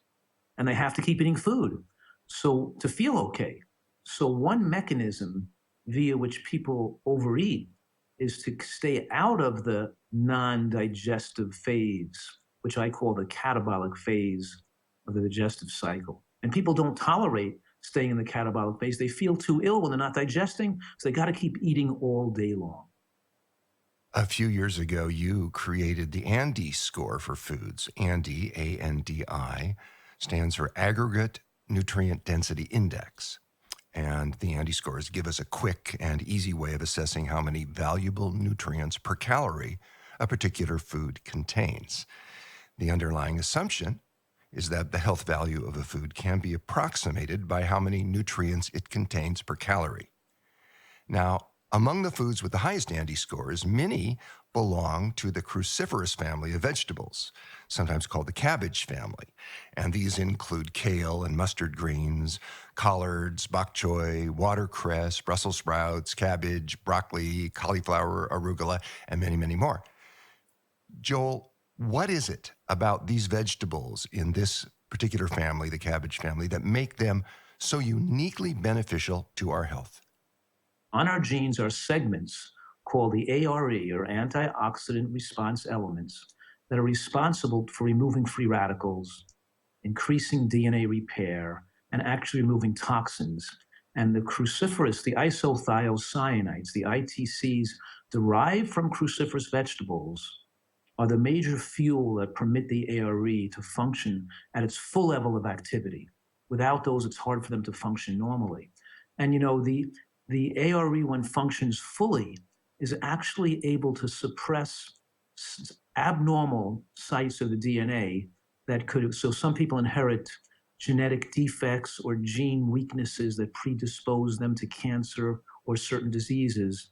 But when the ARE is activated, those genetic sequences that are not favorable for your long-term health are suppressed and deactivated. So even with regard to the cancers that have partial increased genetic predisposition, like the GSTP1 gene, for example, in breast cancer, even with those genes are suppressed by a high cruciferous intake. And what's interesting in the studies on longevity, and there was, of course, a multi-decade study on more than 130,000 Asians eating looking at the different quintiles of green vegetable consumption. And they found that as each quintile of green vegetable consumption, or as the green vegetable consumption went up, so did longevity or age of death, with no threshold effect. The no threshold effect that it didn't level off after you eat a certain 100 grams, eating 150 grams didn't give you any other more benefit. No, it showed continued benefit in enhancing longevity the more green vegetables you ate. Whereas, mushrooms are super healthy, and onions and tomatoes, all these things are healthy, make you live longer, but they all have a threshold effect. You eat a certain amount of mushrooms, like 20 grams, and eating 40 grams is not going to benefit you even more because you already got your 20 grams of mushrooms in for the day. You follow me? So it's very important for longevity to have mushrooms, but it doesn't have no threshold effect. You can't just eat bowls and bowls of them and expect to get more benefit. But with the green vegetables, bigger amounts actually give you bigger benefits. Well, as you described that, I'm thinking of a study by a team of Harvard University researchers, and they analyzed all kinds of foods, and greens turned out to be associated in their research with the strongest protection, not only against premature death, but against all major chronic diseases. Every additional daily servings of greens, they found, produced a 20% reduction in risk for both heart attacks and strokes. Now, today, only 1 in 25 Americans, only 4% of us, eat even 2 servings of greens a week. What I want to ask you, Joel, is it seems like you're saying with greens and green leafy veggies, the more the better. How many servings of greens do you eat, and how important are greens in an optimal diet? It reminds me, as you were saying that, I'm thinking to myself, do you know, people should know that Americans as a whole eat 2% of their diet from vegetables, from all vegetables, not green vegetables. We're saying all vegetables lumped together is 2% of the diet. You follow me? It's like crazy. That's true. And half of that 2% is French fries. Yeah, right. It's nuts. But anyway, getting back to this question of how much greens do I eat? Well, one of my mantras is to say eat a big salad every day as a main dish, at least at one of the meals. So I recommend for lunch, I'll usually have a big salad, in a big bowl. It's like not a soup bowl size, but a much bigger bowl. And then I usually have a bowl of vegetable bean soup, a bowl of soup, and one piece of fruit. So I'm having my salad for lunch. And then for dinner, I'm usually having like a vegetable stew or a wok vegetable dish with broccoli and bok choy and mushrooms and onions and, sprouts or water chestnuts or regular roasted chestnuts, whatever it is. So I have like probably more cooked greens like broccoli and bok choy and spinach and kale with my dinner. And I might eat some raw vegetables like snow pea pods or, with an eggplant dip, an eggplant hummus or a little salsa or some, so I might have some raw vegetables with my dinner, cooked vegetables too, but my big salad's usually my lunch meal. So I'm getting it, I think by the volume, the amount of servings in my salad, I don't know what they would consider that, probably like 4 servings just in the salad alone. And since the vegetable dish with the mixed vegetables is my main dish at dinner, that's probably 3 or 4 servings right in that one big dish. So it's hard to, know, because it's mostly what I eat is obviously vegetables. Well, you mentioned vegetable bean soup, and sometimes you have for lunch. There are voices in our culture today who present themselves as dietary experts and who are stridently warning people against the lectins in beans. Joel, how much, if any, validity is there to these concerns? And does the scientific evidence support the view that lectins are harmful to our health? No, no, not at all. I mean, that's, I think that's a very, what's the word? It's a very gray mark on the history of nutrition when you have people with medical degrees and whose reputations are able to lie and defraud the public like that. Because it's nothing more than fraud, because they're making claims in a book that even if you go through the references that were claimed to support what he said in the book, the references don't support the claims made in the book. It is clearly fraud perpetrated on the American public. And people are very gullible, and they're based on persons with a reputation as a doctor and whatever it is. We know there's no such data that support those theories. And in fact, we have so much data to support, even in the Nurses' Health Study in Boston, beans were the foods with the most powerful effect against later life breast cancer. The IP5s in osteopentacus phosphate and other factors in beans have tremendous effects at enabling immune system recognition and the ability of the immune system to cause apoptosis of early abnormalities and cell abnormalities. And lectins have beneficial effects on supporting immunity in stem cells. So, of course, there is a negative effect of lectins when they're not cooked in beans, but beans are a food we all know have to be well cooked or sprouted. So, no, beans are one of the most, if not the most valuable food on your dietary landscape, because they're the carbohydrate with the most fiber, the most resistant starch, the most phytochemical, the highest micronutrient density, the lowest glycemic load. They fill you up, they're slowly digested, and all their calories are not biologically accessible. In other words, it ratcheted down your appestat by the 200 calories when you ate them, but then only 170 calories came into the body because that certain percent of calories were resistant to enzymatic degradation and passed through into the toilet bowl, not coming into the body. And the bacteria that thus formed from the consumption of beans are very adherent to the lining of the villi, thickening the microbiome and lowering the glycemic load of everything you eat. That the rate of glucose absorption through the digestive tract interface is slowed from regular bean eaters, and scientists call that the second meal effect, which means even the meals when you're not eating beans, you're getting benefits from eating beans because they're slowing. When you have that mango for breakfast, the glycemic effect of the mango is reduced because you ate beans the day before, or because you regularly eat beans on a regular basis. So no, there's an overwhelming amount of evidence that's not controversial that beans are a very, very important part to a longevity-promoting diet and a healthy lifestyle. It sounds like what is harmful to our health isn't lectins, but is the idea that lectins are to be feared, which has led many people to being afraid to eat foods like beans. Definitely. Is there something about the starch found in beans, the carbohydrate found in beans, that is in some way preferable over that found in grains for someone with type 2 diabetes? Absolutely.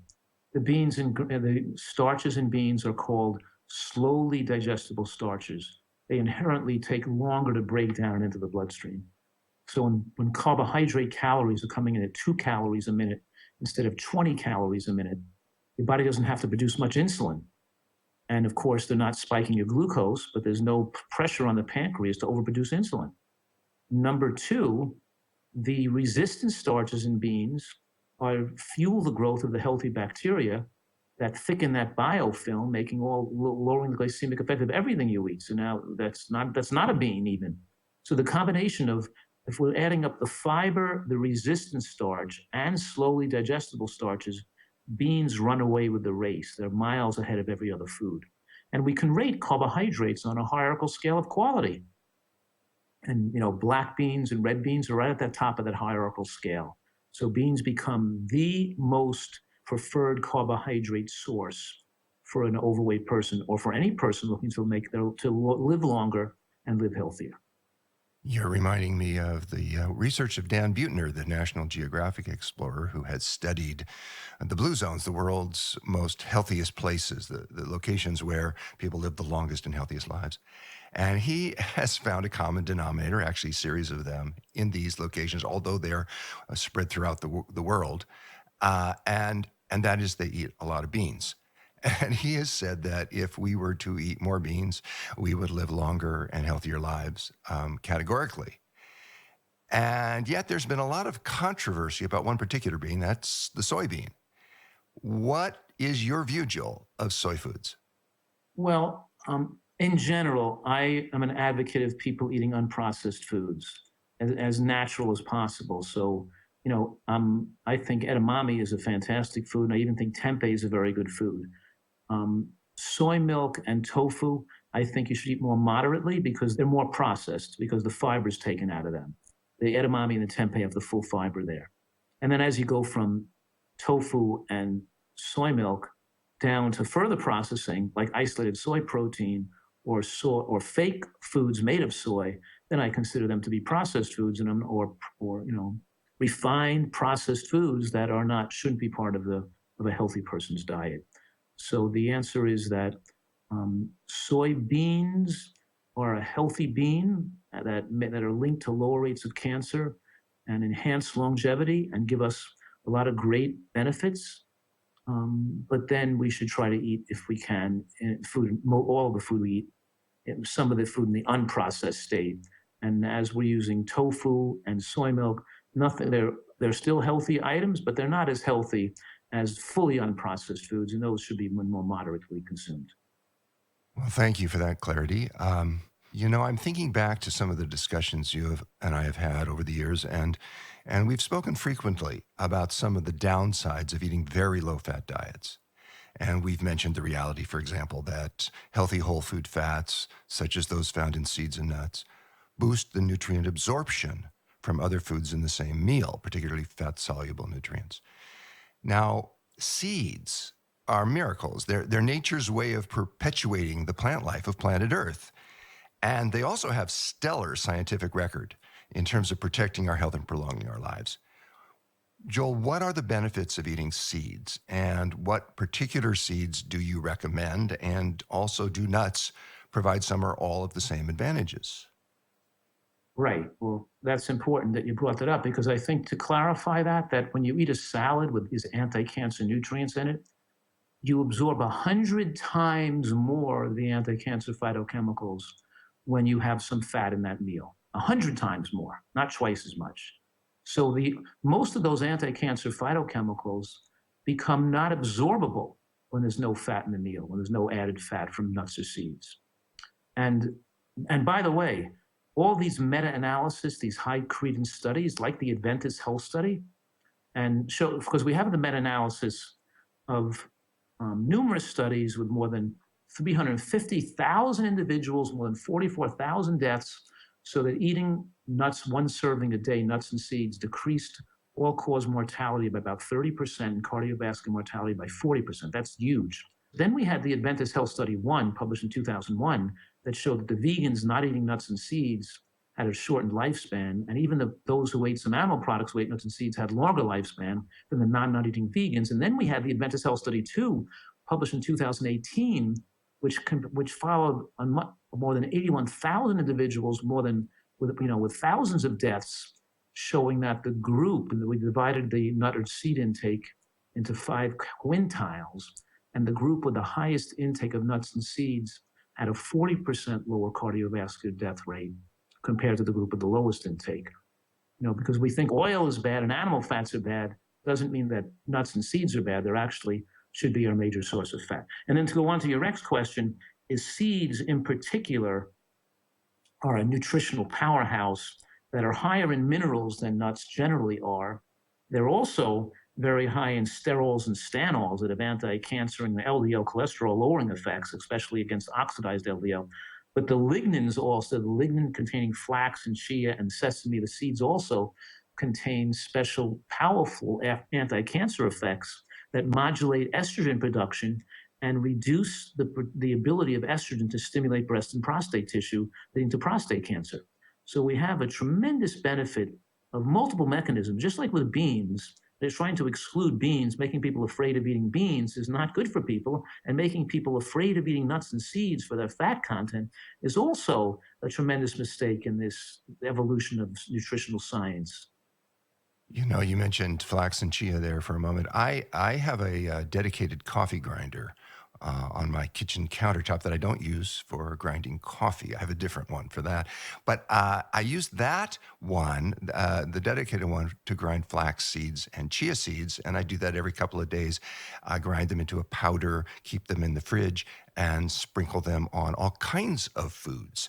So I get freshly ground flax and freshly ground chia seeds in my diet every single day. Do you think that's a good idea? Of course, I do think it's a good idea. And I think that the studies show are phenomenally astounding with regard to that. And I think I recall a study on a 10-year study on women with breast cancer. We study women with breast cancer because they figure they're going to either get a recurrence of cancer or die within 10 years so we could see the outcomes. And it was a 71% decreased chance of breast cancer recurrence in those eating a moderate amount of lignans compared to those eating no lignans. And the moderate amount they ate was only like less than a gram a day, whereas a teaspoon of flaxseed has 7 grams of lignans in it. These foods have an incredibly powerful effect.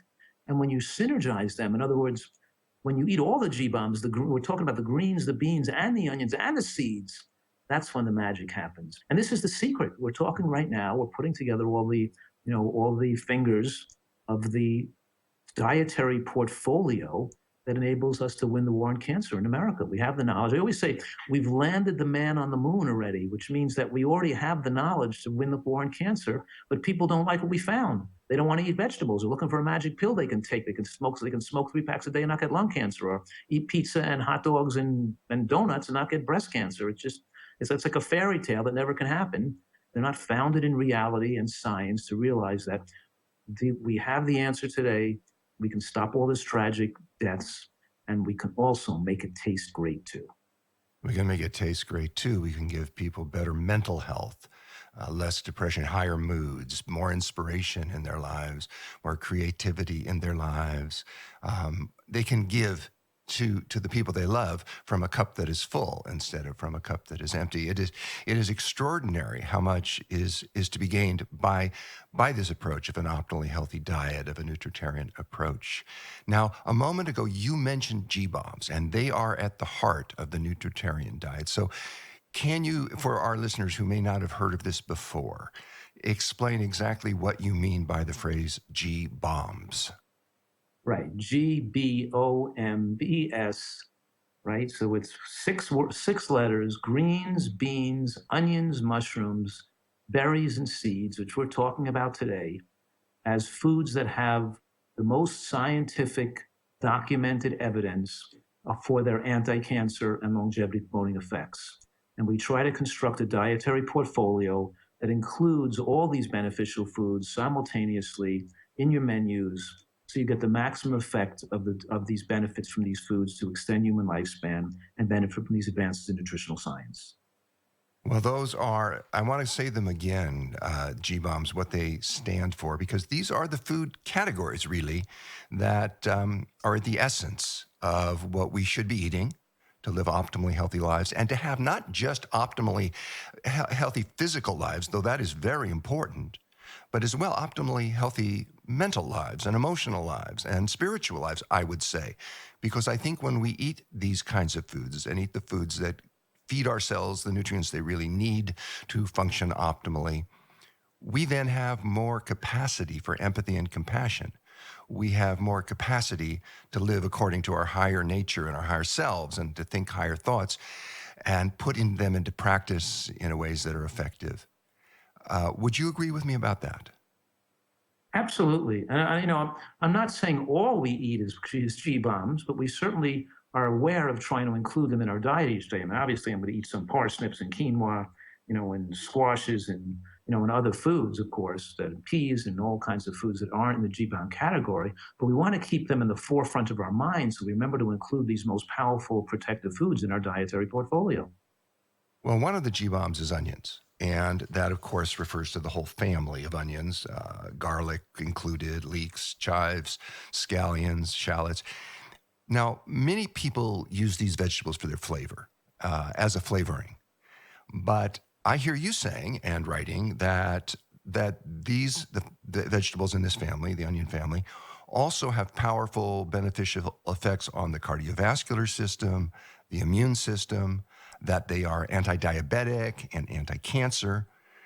So, well, first of all, Joel, am I understanding you accurately about that? And then secondly, what is it about the onion family that gives it such an important role in healthy eating? Well, of course, I agree with it. And they have very strong anti-angiogenic effects, which have anti-fat storage effects and prevent reproduction of abnormal cells that would lead to cancer. They're the richest source of organosulfide sulfur compounds, organosulfides. And we use those sulfur compounds in a lot of ways to support immunity and stem cell repair and telomere maintenance and preventing the aging process. So yes, a wonderful food, but the alliinase enzyme that activates the formation of these beneficial compounds is heat sensitive. So we have to try to so using raw scallion and raw onion on your salad or in your dishes. I even eat like cooked kale, and I'll put some raw scallion or raw red onion on top of my cooked kale with a nice tomato and and cashew cream sauce or something. But the point that I'm making is even when you put the onion in the soup or the stew, I blend it when it's raw or chop it finely so the enzyme is activated. When you cut an onion, your eyes tear. You don't want to cook the onion whole and then cut it or blend it. You want to cut it or blend it, allowing those compounds to be formed before the alliinase enzyme gets heated. And once it's formed, the organosulfide compounds are stable, and then you can cook the chopped or pureed onion or scallion or leek into the soup. Which is wonderful. I noticed that in your G bombs there are beans, there's carbohydrates, but there are not grains. I don't hear you saying people shouldn't eat grains, but there are many people today who report having difficulty digesting grains, and some people, in particular, the gluten-containing grains. What would an optimal nutritarian diet look like for someone who is gluten intolerant, who has problems with eating gluten-containing grains, and in fact, some problems with eating just about all grains? I'm not really a supporter of grinding even whole wheat flour can be ground too finely to make it excessively glycemic. And the oat flour and the rice flour and the quinoa flour and all these things are, because they grind them so finely, a large part of the people not doing well on grains is the fact that they ground them into a flour before they ate them instead of cooking them in water when they were still intact. The only difference would be if you grind beans into a flour, because beans do lose some of them low glycemic load, but only at a moderate amount. In other words, the glycemic load may go go up a few points when you grind chickpeas or lentils into a flour, but it's still relatively low glycemic compared to grains ground into a flour. So generally speaking, what I'm saying right now, grains used moderately. Beans are more favorable, but there still could be a wholesome food if used as a part of a part of a nutritarian diet. I'm sure you've met people in your clinical practice or at your workshops and retreats who tell you that they would actually rather die. They would rather die young, even eating what they want, than deprive themselves and live longer.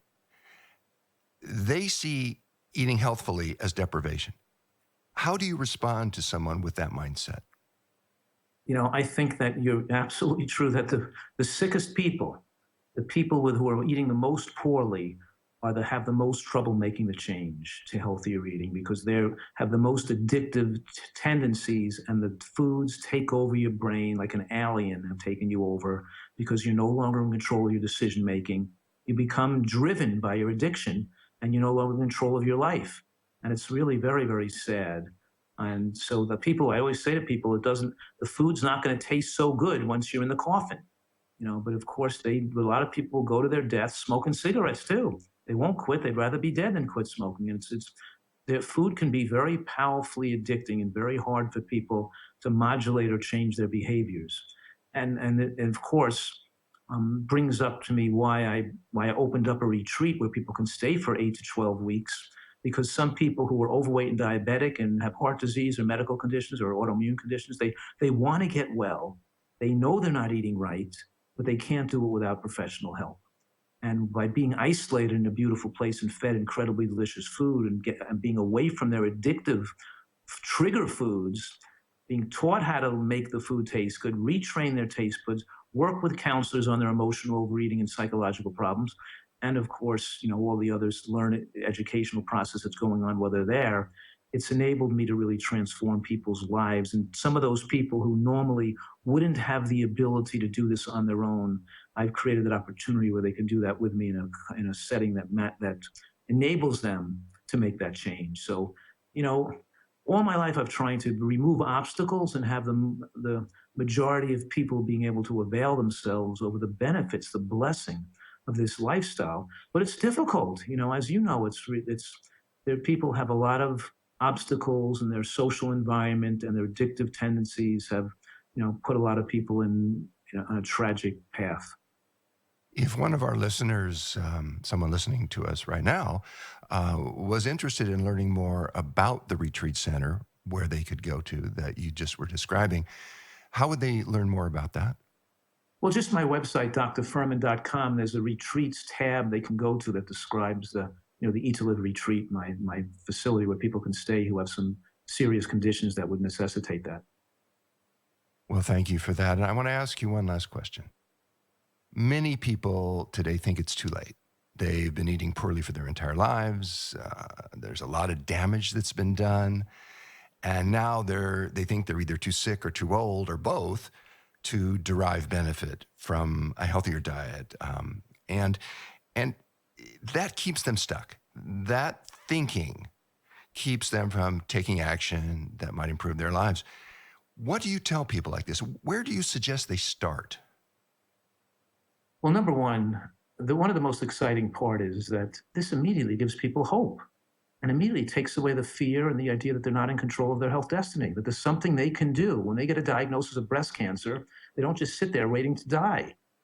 When they have chest pain incapacitating them, or they got a diagnosis of diabetes, they don't just wait to get drugs. They actually can take control and try to reverse things. So certainly we want people not waiting till these tragic endpoints, of course, before they get their eyes opened up. But even if they wait that long, they still should not give up, because we see miraculous health transformations happen and people are given back their lives. I can just think of this guy who came to see me 3 months ago. He stayed with me for 3 months. He lost 50 pounds the first 2 months, 20 pounds the last month, 70 pounds in the but he had an unstable angina where he was getting chest pains at rest even. And he was literally going to die and didn't want to go to the hospital to be treated. He didn't want to have tubes and angioplasties, and he was finally found his way to me. But he, of course, he got better from that. But he weighs, he's already dropped to 80 or 90 pounds in the last 6 months or so. He's doing phenomenal, but he's on his way. He's totally convinced this is the way for him. But he almost waited too long. But the point I'm making is, a couple of weeks, he could have been dead. Imagine weighing 370 pounds and having advanced heart disease and having waited that long. But some luck way he got to me, and we got him in better shape, and he's doing fine now. If you're listening to this, if you're hearing this, if you're understanding this, if you're still living a life, why throw away precious years of your life? This is such a blessing to be able to enjoy our lives and to be well, and the miraculous ability of nutritional excellence to give us that opportunity to live longer with clarity of thought and enable a healthy life expectancy in our future. It's just a tremendous blessing, these advances in nutritional science. It is a tremendous blessing, Joel. And in a world where physicians too often know very little about the power of excellent nutrition to prevent and to treat disease, speaking with you is always a breath of fresh air. The amount of suffering that would be prevented if the world took heed of what you're saying is just staggering. And I'm glad that millions of people already are listening to your guidance and your wisdom, and that we have the opportunity here to bring it to our audience. On behalf of Ocean and myself and everyone involved in the food revolution, I thank you for being with us today and for your most extraordinary and beautiful work. Thank you so much. Thank you. Thank you, John. Thank you, Ocean. Really appreciate working with you and you guys being friends. Really appreciate it. Well, we do too. We've been talking here with Dr. Joel Fuhrman, author of multiple bestsellers, including The End of Dieting and Fast Food Genocide, and president of the Nutritional Research Foundation. Joel, your brilliant work and your penetrating insights are a source of hope and health for millions of people. We want to thank you for your critical research, for your honest approach, for your visionary leadership, and for your partnership in the food revolution. My pleasure. Thanks so much.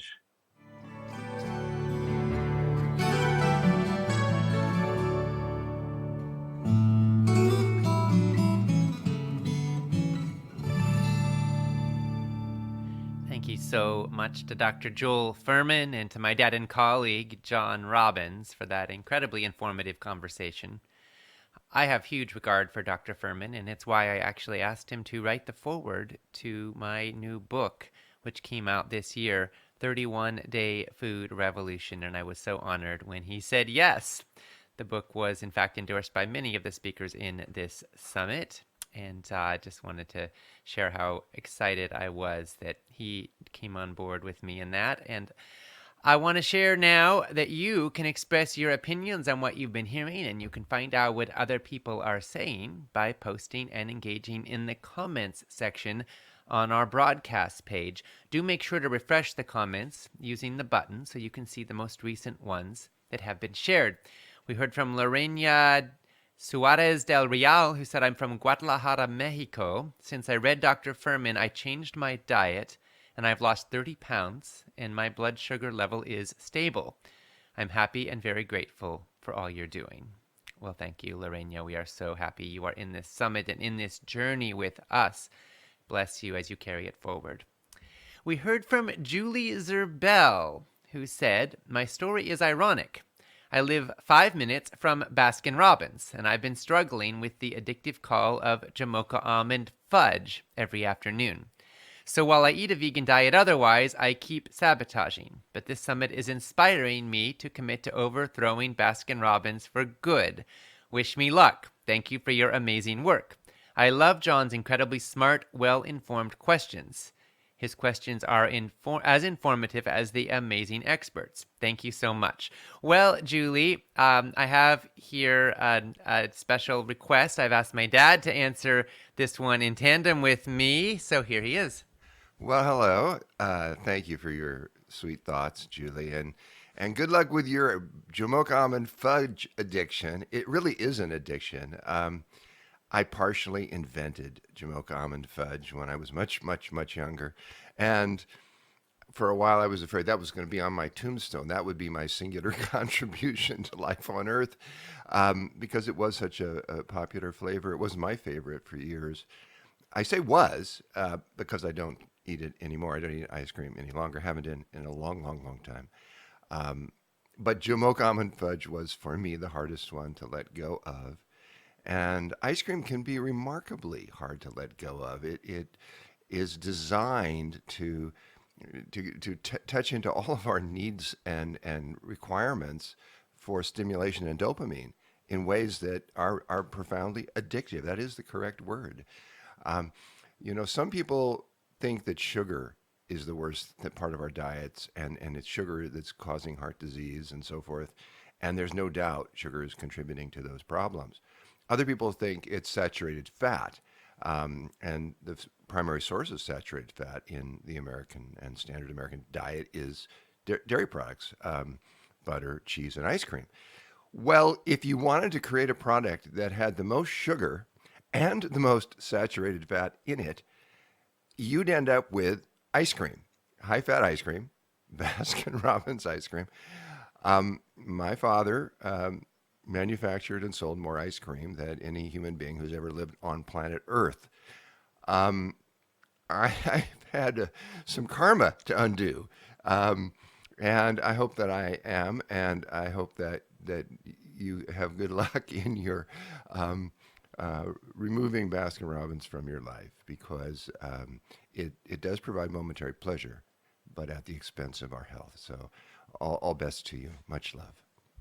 Well, there you have it, from the man who invented Jamocha almond fudge itself, encouraging you and your path of moving on. I hope that's helpful, Julie. And so grateful to my dad, as are you, for his well informed questions and brilliant leadership and wisdom in this food revolution. We heard from Christy Hardwick, who said, I so appreciate that this summit recognizes we are each on a path and in different places.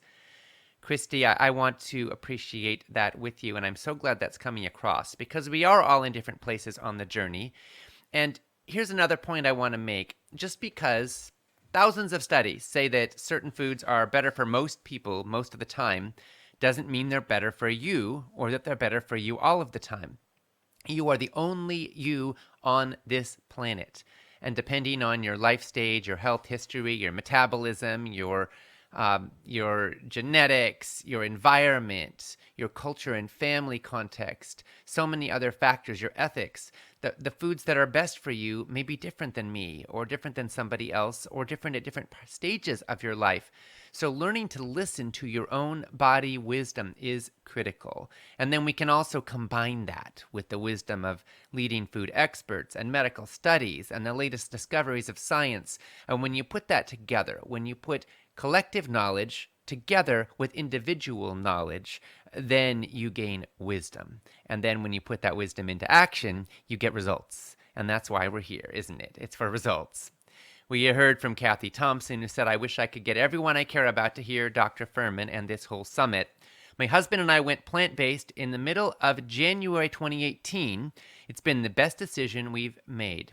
I've lost 35 pounds. He's lost 25 pounds. My blood pressure level has greatly improved.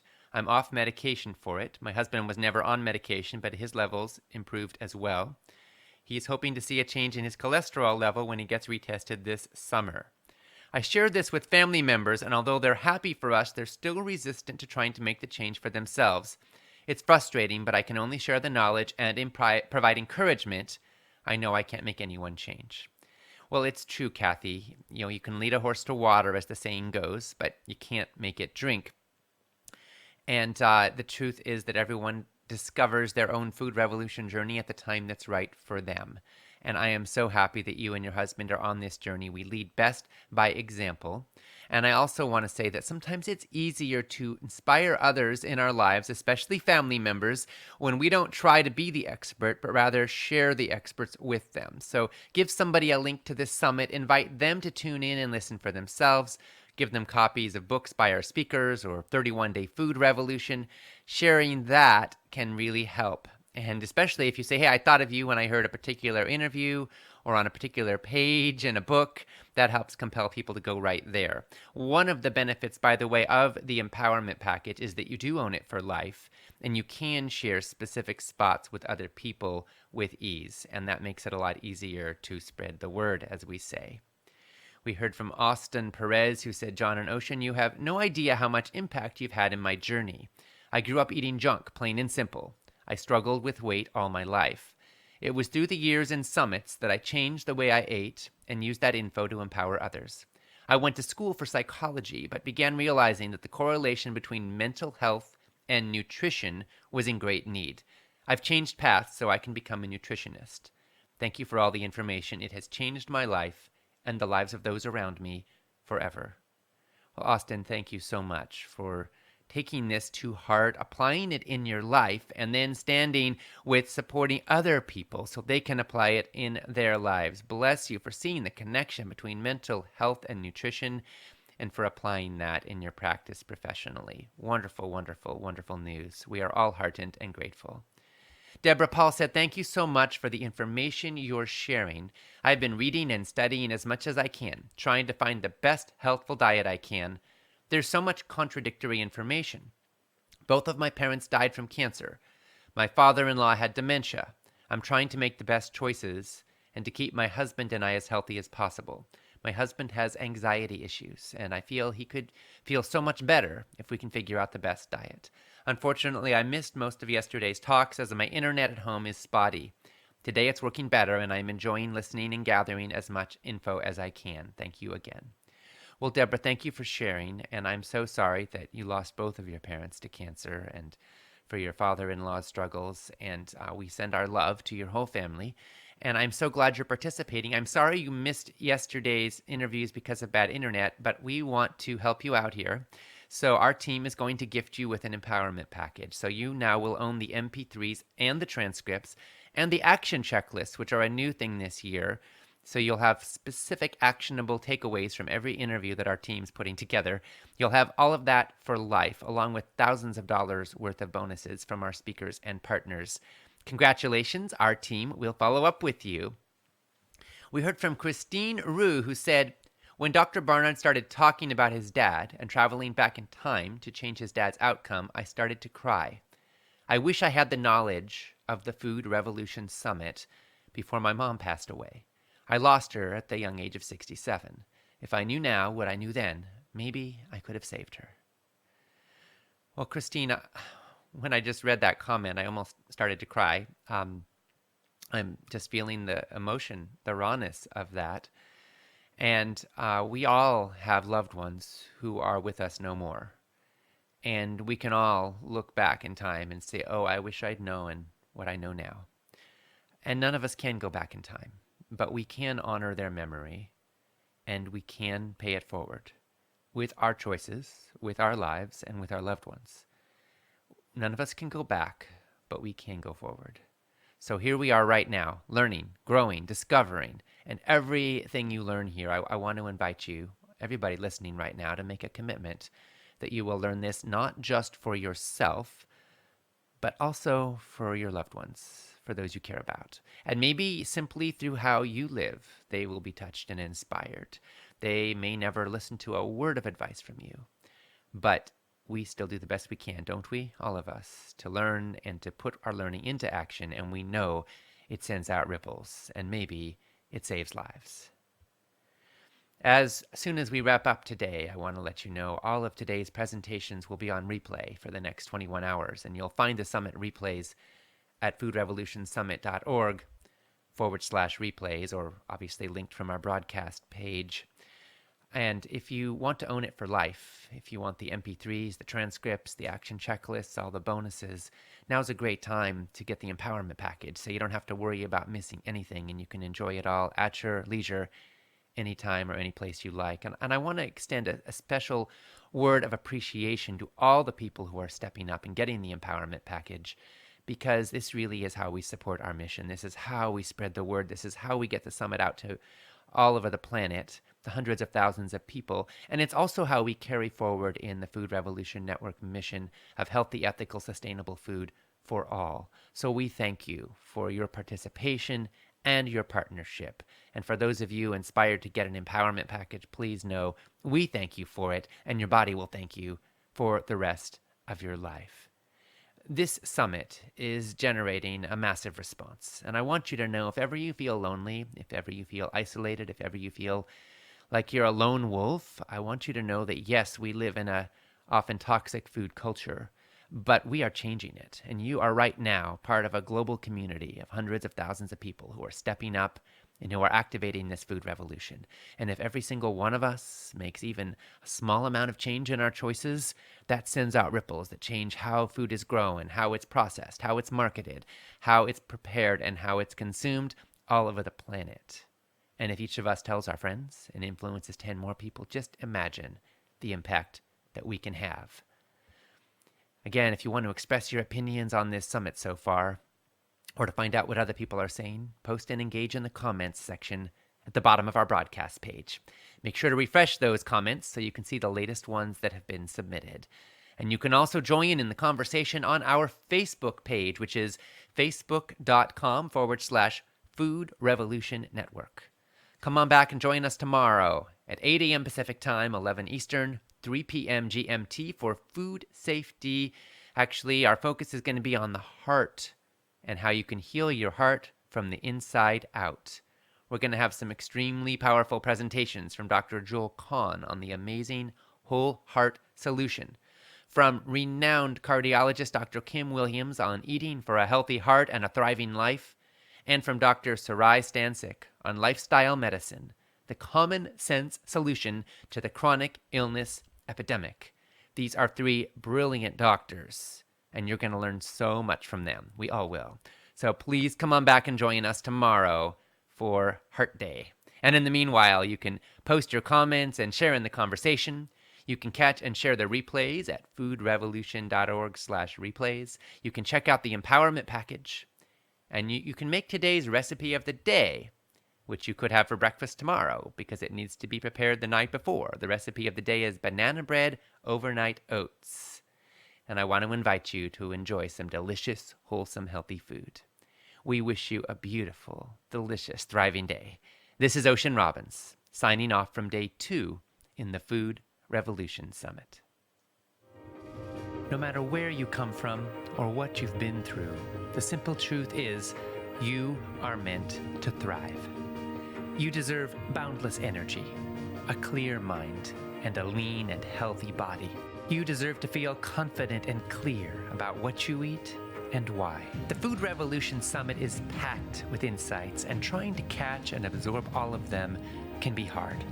That's why we created the Empowerment Package. With your Empowerment Package, you can own the entire summit, plus all the transcripts and loads of bonus materials for life. Absorb this life-changing material at a pace that's comfortable and easy for you. Join this movement. Support this mission. Buy your Empowerment Package today.